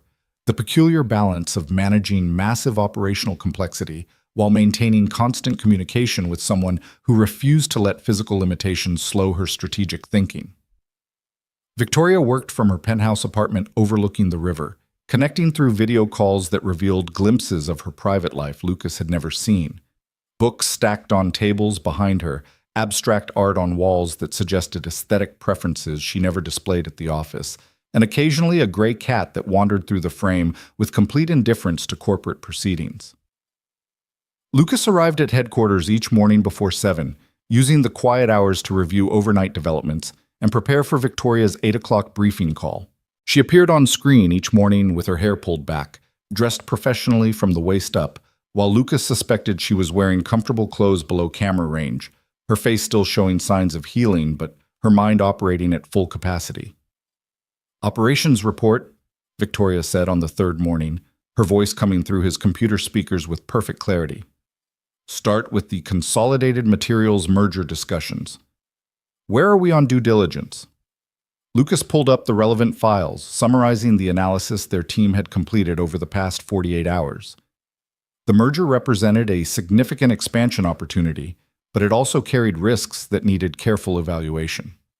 Financial due diligence is complete and mostly clean, Lucas reported. Some concern about their pension obligations being larger than initially disclosed, but nothing that fundamentally changes the valuation. Cultural due diligence is more complicated. Their leadership team operates very differently from ours, more hierarchical and less adaptable.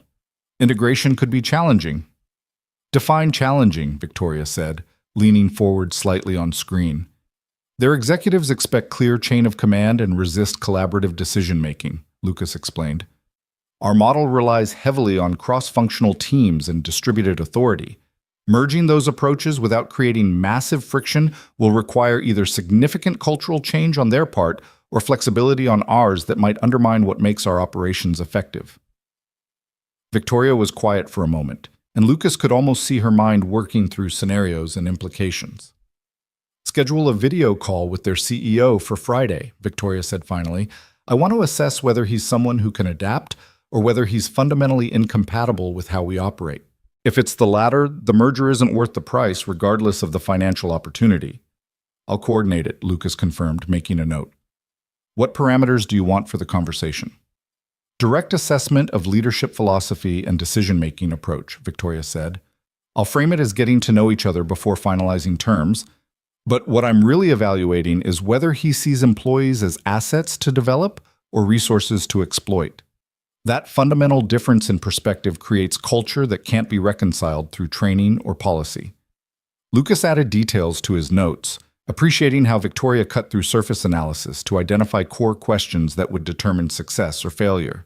It was the kind of strategic thinking that had built Hale Industries into what it was, and watching her operate even remotely reinforced why her temporary absence had created such instability. Next item, Victoria continued, Jennifer Park. How is she adjusting to the new reporting structure?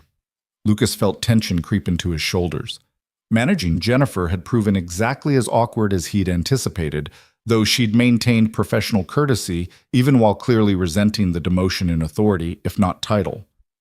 She's professionally compliant, Lucas said carefully, responds to requests, provides required reports, attends meetings when scheduled, but there's no genuine engagement. She's doing exactly what's asked and nothing more, which from someone at her level represents passive resistance. Has she reached out to competitors? Victoria asked bluntly.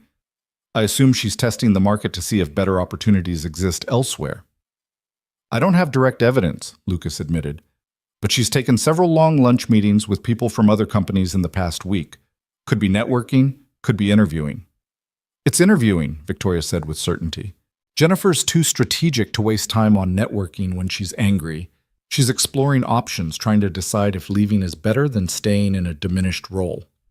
Let her. If she finds something better and leaves on her own terms, it solves my problem without requiring me to fire her. If she doesn't find anything and stays, it means she's accepted reality and will eventually either adjust or make herself so difficult that termination becomes justified. The cold calculation in Victoria's voice reminded Lucas that for all her recent warmth toward him, she remained fundamentally ruthless when it came to business decisions. It wasn't cruelty. It was clear-eyed assessment of outcomes and willingness to let consequences play out naturally. How are the other senior executives responding? Victoria asked, shifting topics. Any signs of instability or concern about the leadership transition? Most are adapting well, Lucas said. They respect the authority you've delegated and understand that challenging my decisions means challenging yours by extension. A few are testing boundaries, seeing how much latitude they have, but nothing concerning yet. Good, Victoria said. Boundary testing is normal when power structures shift. As long as it stays within professional parameters, it's actually healthy, shows they're engaged rather than passively complying. Let me know if anyone crosses from testing into defiance. They continued through the operational agenda, covering production schedules, client relationships, regulatory compliance, and the dozen other areas that required daily attention. Lucas found himself increasingly comfortable with the scope of responsibility, drawing on Victoria's guidance while also trusting his own judgment more with each decision. The video call ended after 90 minutes, and Lucas transitioned into meetings with department heads and strategic planning sessions with senior leadership. He'd worried initially about whether people would accept his authority given how recently he'd been promoted. But Victoria's public endorsement and his own demonstrated competence had largely overcome skepticism. People wanted clear leadership, and if Lucas could provide it with Victoria's backing, most were willing to follow. The day progressed through its usual intensity, and Lucas was reviewing financial projections when Diane appeared in his doorway with an expression he couldn't quite read. "Mr. Reed, you have a visitor," Diane said. "She doesn't have an appointment, but she's quite insistent." Before Lucas could ask who, Jennifer Parks stepped around Diane into the office. She looked composed and professional as always, but Lucas could see tension in the set of her shoulders and the tightness around her eyes.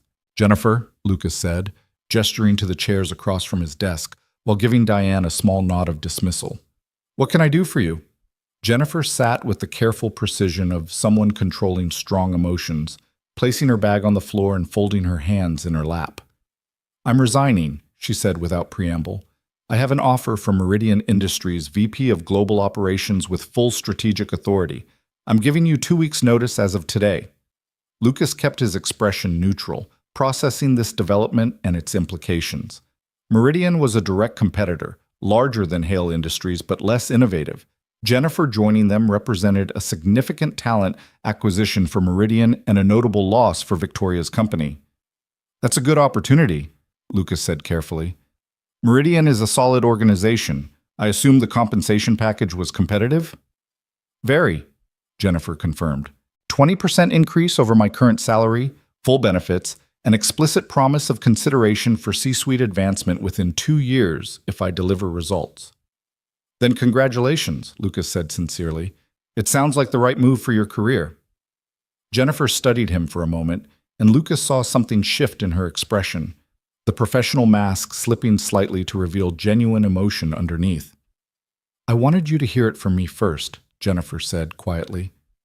"Before I submit formal resignation to HR or word gets out through other channels.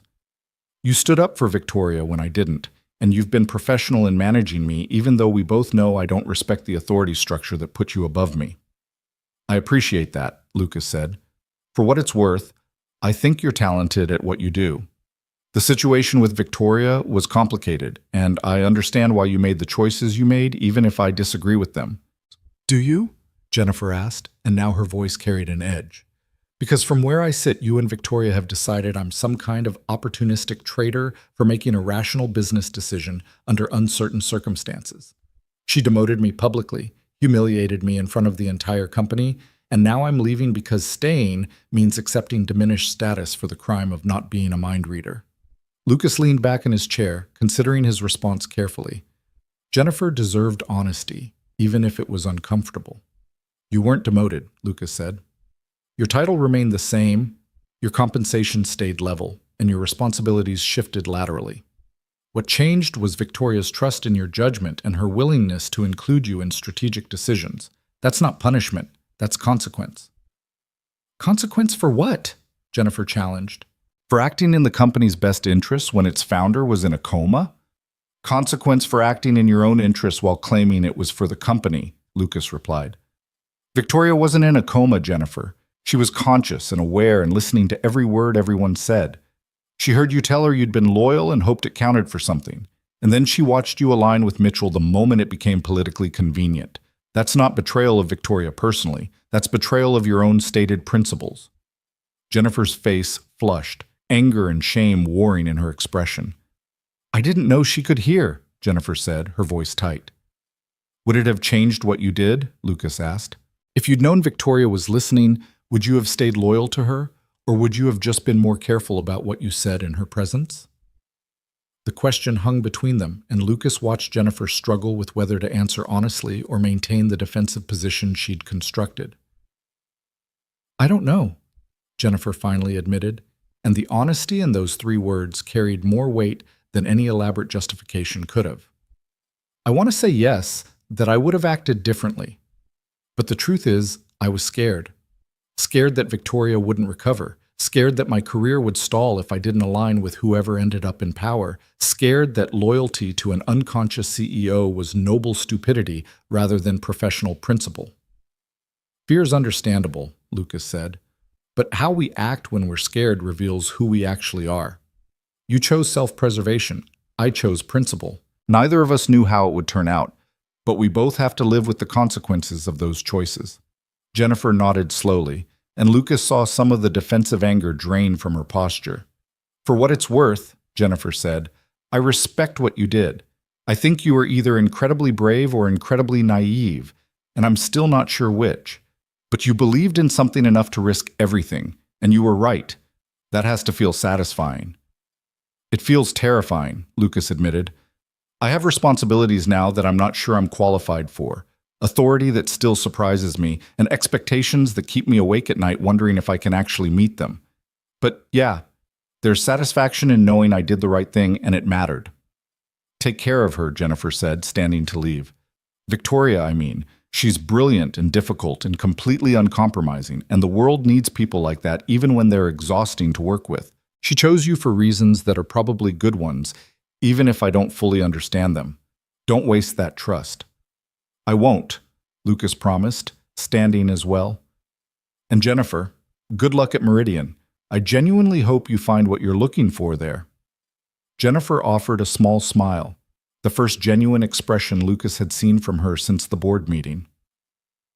I hope I do too, she said, then left without looking back. Lucas sat down again after she'd gone, processing the conversation and its implications.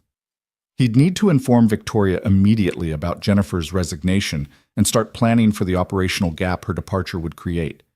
But underneath the practical concerns, he felt something like sadness for what Jennifer represented. Talented people making reasonable calculations that ultimately revealed limitations in their character they probably didn't recognize themselves. The video call with Victoria that afternoon covered Jennifer's resignation and its implications, but Victoria's response surprised him with its pragmatism rather than vindictiveness. Her leaving is probably best for everyone, Victoria said from her living room, the afternoon light coming through her windows, softening her features. She'll be happier somewhere that values the kind of strategic opportunism she practices, and will be better off with someone in that role who understands that character and competence matter more than political positioning. Do you have someone in mind for replacement? Lucas asked. Promote from within, Victoria said. There's a woman in Jennifer's department, Sarah Chen, who's been consistently excellent at execution while showing genuine integrity in how she handles challenges. She's early in her career but shows more promise than Jennifer ever did because she's not constantly calculating personal advantage. Talk to her, assess her interest, and if she seems capable of the step up, make it happen. Lucas made notes while Victoria continued outlining her thinking about organizational restructuring and leadership development. The conversation shifted naturally from personnel to strategy, and they spent an hour discussing the consolidated materials merger and whether the potential benefits outweighed the cultural risks. I spoke with their CEO this morning, Victoria said. Preliminary conversation to get a sense of his leadership approach. He's competent but rigid, the kind of executive who thinks clarity means control and flexibility means weakness. That's fundamentally incompatible with how we operate. So, we're walking away from the merger? Lucas asked. We're negotiating for specific concessions that would give us more control over integration process, Victoria corrected. If they're willing to accept that we'll drive cultural transformation rather than meeting somewhere in the middle, the deal could work. If they insist on equal partnership and integration, we walk. Better to miss an opportunity than acquire problems we can't solve. Lucas appreciated the clarity of Victoria's strategic thinking, not rigid adherence to predetermined positions, but clear understanding of what principles were negotiable and which were not. It was a masterclass in decision-making that no business school could adequately teach because it required the kind of judgment that only came from experience and genuine principle. The week progressed toward its conclusion, and Lucas found himself managing operations with increasing confidence while Victoria continued recovering at home. The video calls became more collaborative and less instructional as Victoria recognized that Lucas wasn't just executing her decisions, but genuinely understanding the reasoning behind them and applying similar thinking to new situations. Friday afternoon arrived with Lucas preparing for the weekend when Diane appeared in his doorway again, this time with an expression that was clearly pleased about something. "Mr. Reed, Ms. Hale is here," Diane announced. "She's walking through the executive floor right now. I thought you'd want to know." Lucas stood immediately, moving to his office door just as Victoria appeared at the end of the hallway. She walked without assistance, dressed in one of her perfectly tailored suits, her hair styled as immaculately as it had ever been. She still moved carefully, and Lucas could see the effort it took to maintain normal pace, but the transformation from the exhausted, hospital gown-wearing figure who'd burst into the boardroom was remarkable. Victoria reached his office and gave him an appraising look. "You've rearranged my anteroom," she observed, gesturing to where Lucas had shifted furniture slightly to better accommodate the flow of people seeking meetings. "It's more efficient this way," Lucas said. "Fewer traffic jams during busy periods." "I approve," Victoria said simply, then continued past him into what was now functionally his office. She looked around with interest, noting the changes he'd made. Files organized differently, a second monitor added to his desk, and Emma's artwork displayed on one wall. "Is that your daughter's work?" Victoria asked, moving closer to examine a watercolor painting of what appeared to be a dragon. "Yes," Lucas confirmed. "She painted it last year, said it reminded her of strong women because dragons don't apologize for being powerful." Victoria smiled, a genuine expression that transformed her usually severe features into something warmer and more human.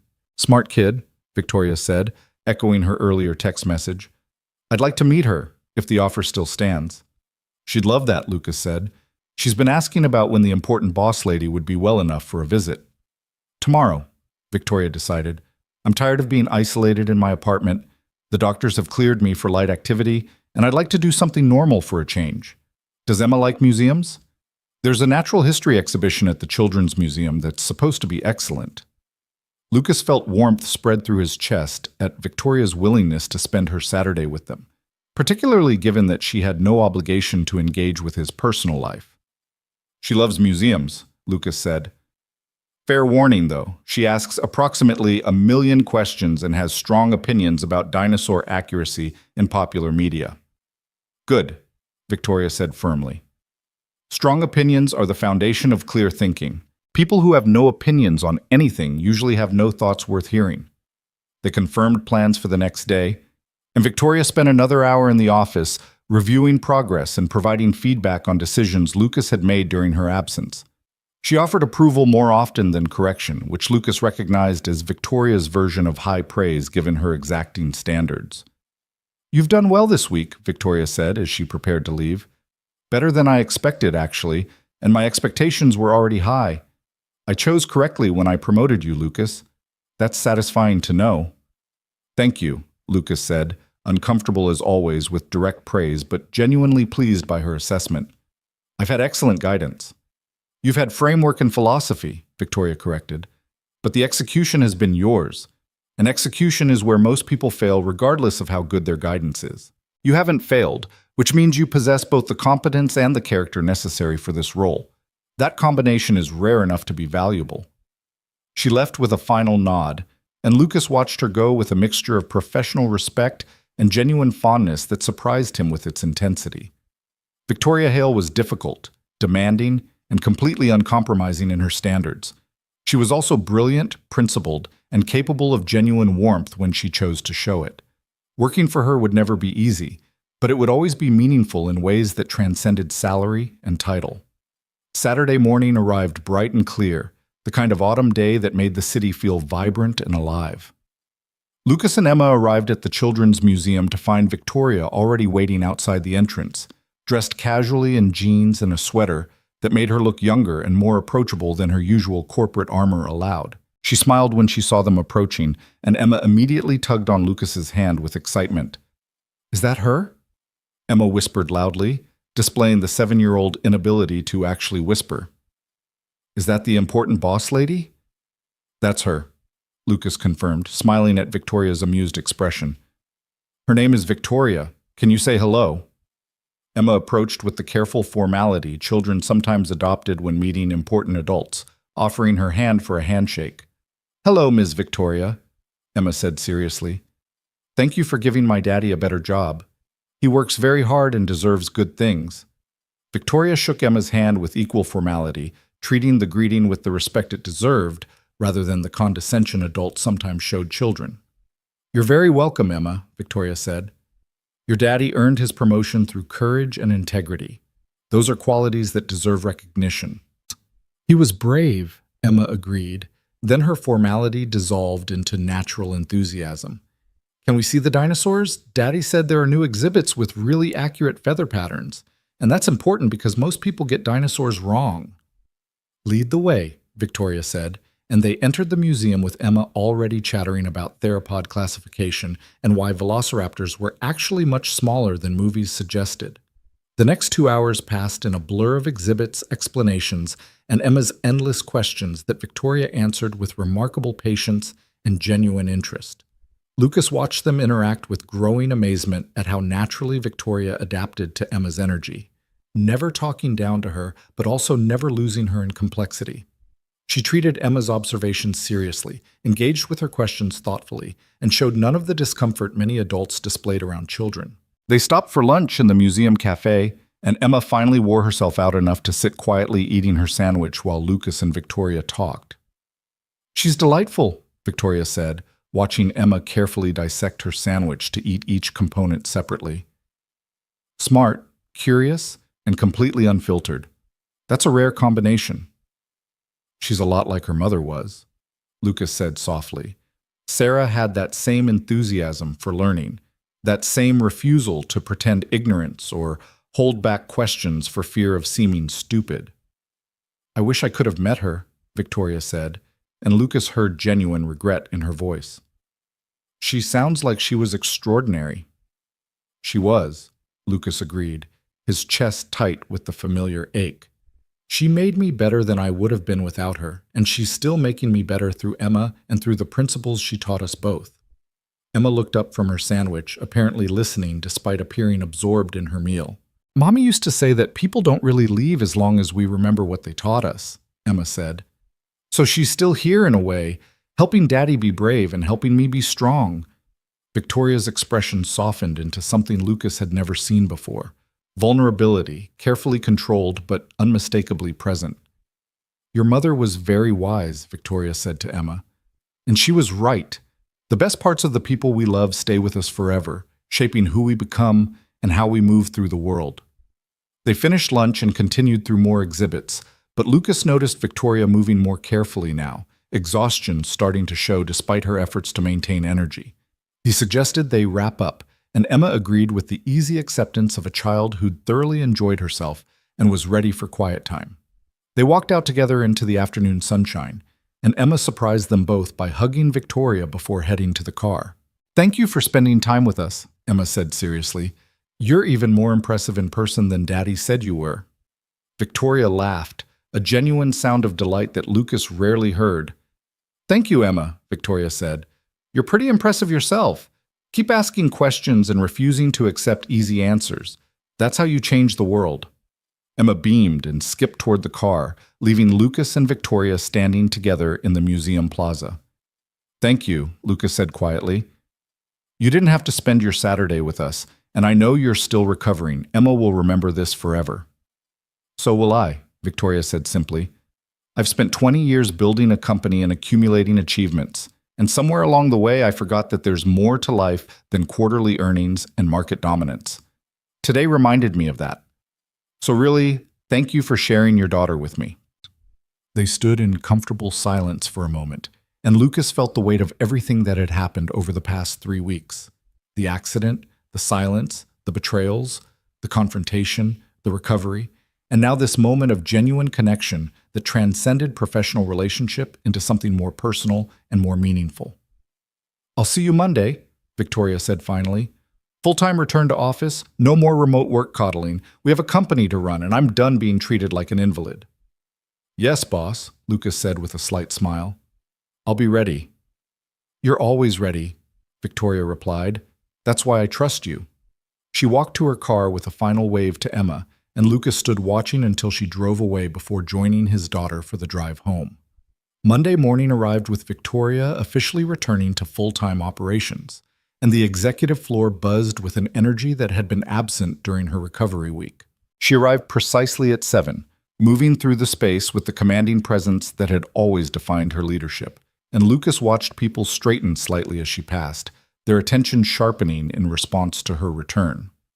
The morning briefing in her office felt different from their video calls, more immediate, more collaborative, with the kind of dynamic energy that came from being physically present rather than mediated through screens. Jennifer's replacement is working out well, Lucas reported. Sarah Chen accepted the promotion and has already started implementing improvements to operational workflow. Early results suggest she's going to exceed expectations. Good, Victoria said, making a note. Jennifer sent her formal resignation to Meridian last week. She starts there in 10 days. I've already arranged for a severance package that's generous enough to prevent any claims of retaliation, but not so generous that it suggests we're trying to buy her silence. They continued through the operational agenda, covering the consolidated materials merger negotiations, quarterly projections, and strategic initiatives for the coming year. The rhythm felt natural now, Lucas providing information and analysis while Victoria made decisions with the kind of confident clarity that came from decades of experience and genuine strategic brilliance. The board meeting scheduled for that afternoon would be Victoria's first formal gathering with the remaining board members since her dramatic return 3 weeks ago. Lucas had prepared extensively, coordinating with Diane to ensure every detail was managed, every document distributed, every potential question anticipated. How do you want to handle it? Lucas asked as they reviewed the agenda. Acknowledge what happened directly or pretend everything is normal and move forward? Acknowledge it briefly, Victoria said. Make it clear that we've moved past the attempted coup and are focused on the future, but don't belabor the point. Most of them are already uncomfortable enough without me delivering lengthy lectures about loyalty and judgment. The afternoon meeting began with Victoria entering the boardroom to find all remaining board members already assembled, their expressions ranging from carefully neutral to openly anxious. Thomas Chen and Sandra Williams looked relaxed, clearly comfortable with their positioning. The others showed varying degrees of uncertainty about where they stood. Victoria took her seat at the head of the table with Lucas sitting to her right in the position previously occupied by Mitchell, a physical representation of the shifted power structure. Thank you all for coming, Victoria began, her voice carrying the authority that had never required volume to be commanding. Before we proceed with regular business, I want to address what happened 3 weeks ago. There was an attempt to replace me as CEO while I was recovering from serious injury. That attempt failed, as you all witnessed. Mitchell is no longer with the company. The rest of you remain in your positions because I've decided that mistakes in judgment don't necessarily indicate malicious intent. She paused, letting her words settle over the room. However, understand this. I now know exactly who each of you is when you think I'm not watching, what you're willing to do when you perceive vulnerability, and how quickly you'll abandon stated principles for perceived advantage. That knowledge will inform every decision I make about trust, responsibility, and advancement going forward. Some of you will find your influence growing because you demonstrated judgment worth respecting. Others will find yourselves increasingly limited because you've shown me that your loyalty is conditional. Thomas Chen spoke up, his voice carrying the weight of his years and experience. Victoria, I think we all understand that we failed you during a critical moment. Speaking for myself, I regret not fighting harder against Mitchell's positioning, even though I ultimately voted against his resolution. We owe you better than what we provided, and I hope we'll have the opportunity to demonstrate that moving forward.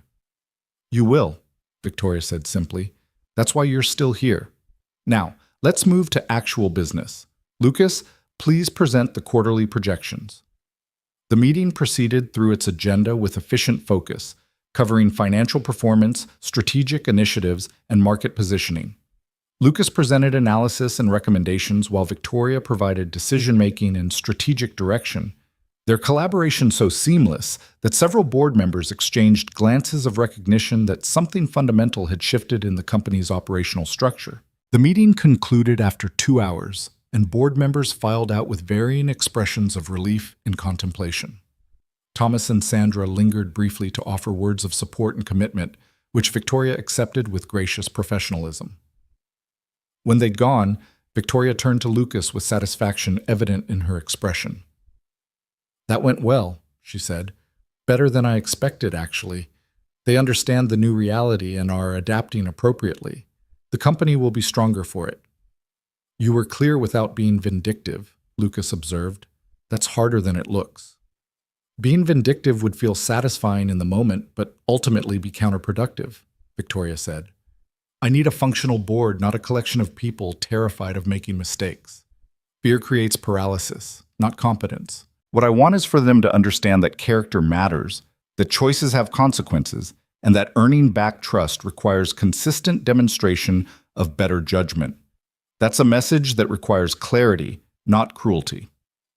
They returned to Victoria's office to wrap up the day's remaining work, and Lucas was reviewing final documents when Victoria spoke again, her voice carrying a tone he recognized as introducing something personal rather than professional. "Lucas, I've been thinking about something," Victoria said, setting down her pen and giving him her full attention, "about what I learned during those 2 weeks of silence, and about what matters most in building something that lasts." Lucas looked up, giving her his complete focus. "I've spent 20 years building this company," Victoria continued, "focusing on strategy, execution, market positioning, competitive advantage, all the things that business schools teach and corporate leaders prioritize. I've been successful by conventional measures, but lying in that hospital bed, listening to people reveal themselves, I realized I'd built an empire without building genuine relationships. I'd created systems without cultivating character. I'd achieved dominance without inspiring actual loyalty." She paused, and Lucas saw vulnerability in her expression that was becoming less rare but remained striking when it appeared. "You changed that," Victoria said. "Not by being a better strategist or a more skilled executive, but by demonstrating that integrity exists and matters even when it seems futile. You risked everything for principle, and in doing so, you showed me what kind of culture I should have been building all along. Not one based on fear of my authority, but one based on respect for shared values." "I just did what seemed right," Lucas said quietly. "Exactly," Victoria replied. "You just did what seemed right, without calculating advantage or measuring risk against reward. That's extraordinary, Lucas, and it's what I want this company to represent going forward, not just competence and efficiency, but genuine principle and real integrity. I can't do that alone. I need someone who understands it instinctively, who models it naturally, who can help me transform our culture into something worthy of the empire we've built." "I'll do whatever I can to help," Lucas said, meaning it completely. "I know you will," Victoria said with certainty. "That's why I trust you. Not just with operations or strategy, but with the fundamental character of what we're building. You understand something I'm still learning, that power without principle is ultimately empty, and that achievements without integrity are ultimately hollow." They sat in comfortable silence for a moment, and Lucas felt the weight of responsibility settle over him again. Not the burden of operational management, but the deeper obligation to help shape an organization's fundamental identity and values. "Sarah would be proud of you," Victoria said softly. "From everything you've told me about her, from everything Emma has said, she would be proud of the choices you made and the person you're becoming. I hope you know that." Lucas felt his throat tighten with emotion he didn't try to hide. "Thank you," he managed. "That means more than you probably know." "I think I understand," Victoria said. "Loss leaves marks that never fully fade, but it also creates opportunities to honor the people we've lost by living according to the principles they taught us. You're doing that, Lucas. You're honoring Sarah by being the kind of person she believed you could be. That's the best memorial anyone could ask for." The moment felt too large for the office, too intimate for the professional context. So Lucas simply nodded, and they returned to work with the comfortable understanding that some things didn't require extended discussion to be mutually recognized and valued. The weeks that followed established new patterns and rhythms as Victoria's recovery completed and the company adjusted to its evolved leadership structure. Sarah Chen flourished in her expanded role, demonstrating the kind of competent integrity that Victoria had recognized and valued. The Consolidated Materials merger negotiations ultimately collapsed when their CEO refused to accept the cultural integration terms Victoria insisted upon, but she showed no regret about walking away from a deal that would have created more problems than opportunities. Jennifer Park's departure to Meridian became a footnote in company history, mentioned briefly when necessary, but carrying no particular significance beyond illustrating that sometimes the right people leave to make space for better fits. The board members who remained gradually rebuilt trust through consistent demonstration of better judgment, while Thomas and Sandra emerged as genuine partners in strategic planning rather than mere overseers of corporate governance. Lucas grew into his role with increasing confidence, drawing on Victoria's guidance while also trusting his own instincts more with each decision. Emma continued to ask about the important boss lady regularly, and Victoria made time for occasional museum visits or casual dinners that had nothing to do with corporate strategy and everything to do with genuine human connection. 6 months after Victoria's accident, Lucas sat in his office reviewing quarterly projections when Diane appeared with an envelope marked with Victoria's personal seal. "Ms. Hale asked me to give you this," Diane said with a mysterious smile. "She said you'd understand what it meant." Lucas opened the envelope to find a single sheet of paper with Victoria's handwriting, something he'd rarely seen given her preference for typed communications. "Lucas, I've spent considerable time thinking about what happened and what I learned from choosing silence over revelation.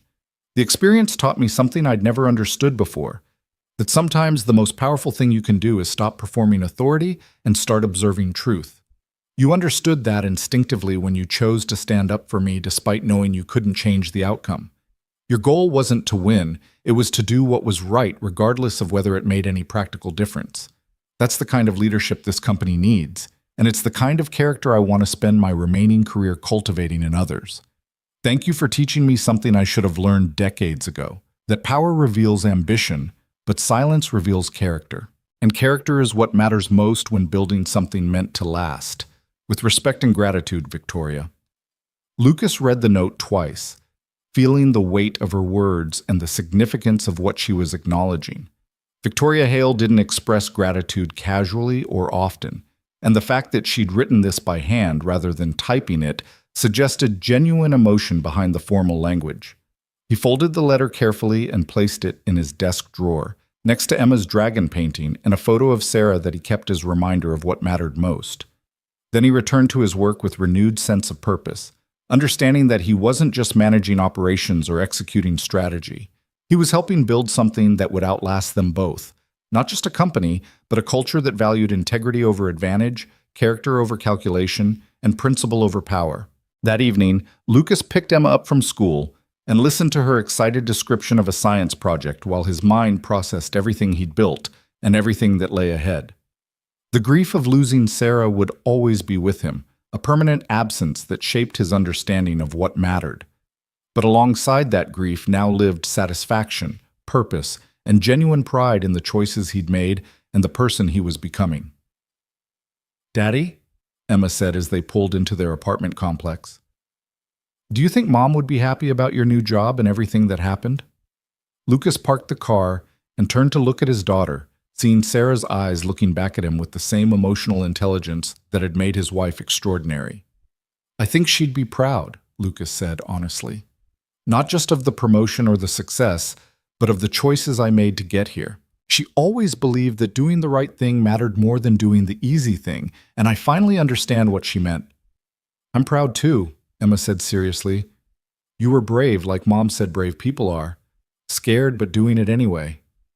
Lucas felt his eyes sting with tears he didn't try to hide, pulling Emma into a hug that expressed everything he couldn't adequately put into words. They went inside together, moving into their evening routine with the comfortable ease of shared life and mutual love.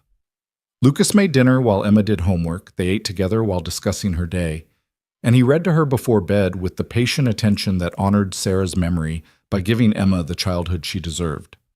Later that night, after Emma was asleep and the apartment was quiet, Lucas sat in his living room with a cup of tea and thought about everything that had happened since Victoria's accident. The silence she'd chosen, the truths she'd discovered, the way she'd used apparent powerlessness to reveal everyone's actual character. It had been a masterclass in strategic thinking and human psychology. And Lucas had been privileged to play a crucial role in how it all unfolded. But more than that, it had been a reminder that sometimes the hardest choices led to the most meaningful outcomes, that standing alone could be the bravest thing you did, and that doing the right thing mattered even when, especially when, you had no certainty it would make any difference. Victoria Hale had woken from silence to reclaim her empire. Lucas Reed had found his voice by refusing to stay silent when everyone else accepted defeat. Together, they were building something that transcended quarterly earnings and market dominance. They were creating a culture where integrity mattered, where character was valued, and where doing the right thing was rewarded rather than punished. It was hard work. It was demanding work, and it was exactly the kind of meaningful challenge that made every difficult day worthwhile. Lucas finished his tea, checked once more that Emma was sleeping peacefully, and went to bed with the satisfaction of someone who knew he was exactly where he was supposed to be, doing exactly what he was meant to do, becoming exactly the person Sarah had always believed he could be. The important boss lady had taught him that power reveals ambition, but silence reveals character. And Lucas Reed had discovered that his character was strong enough to withstand any test, brave enough to speak any truth, and principled enough to build something worth leaving behind. That was more than enough. That was everything.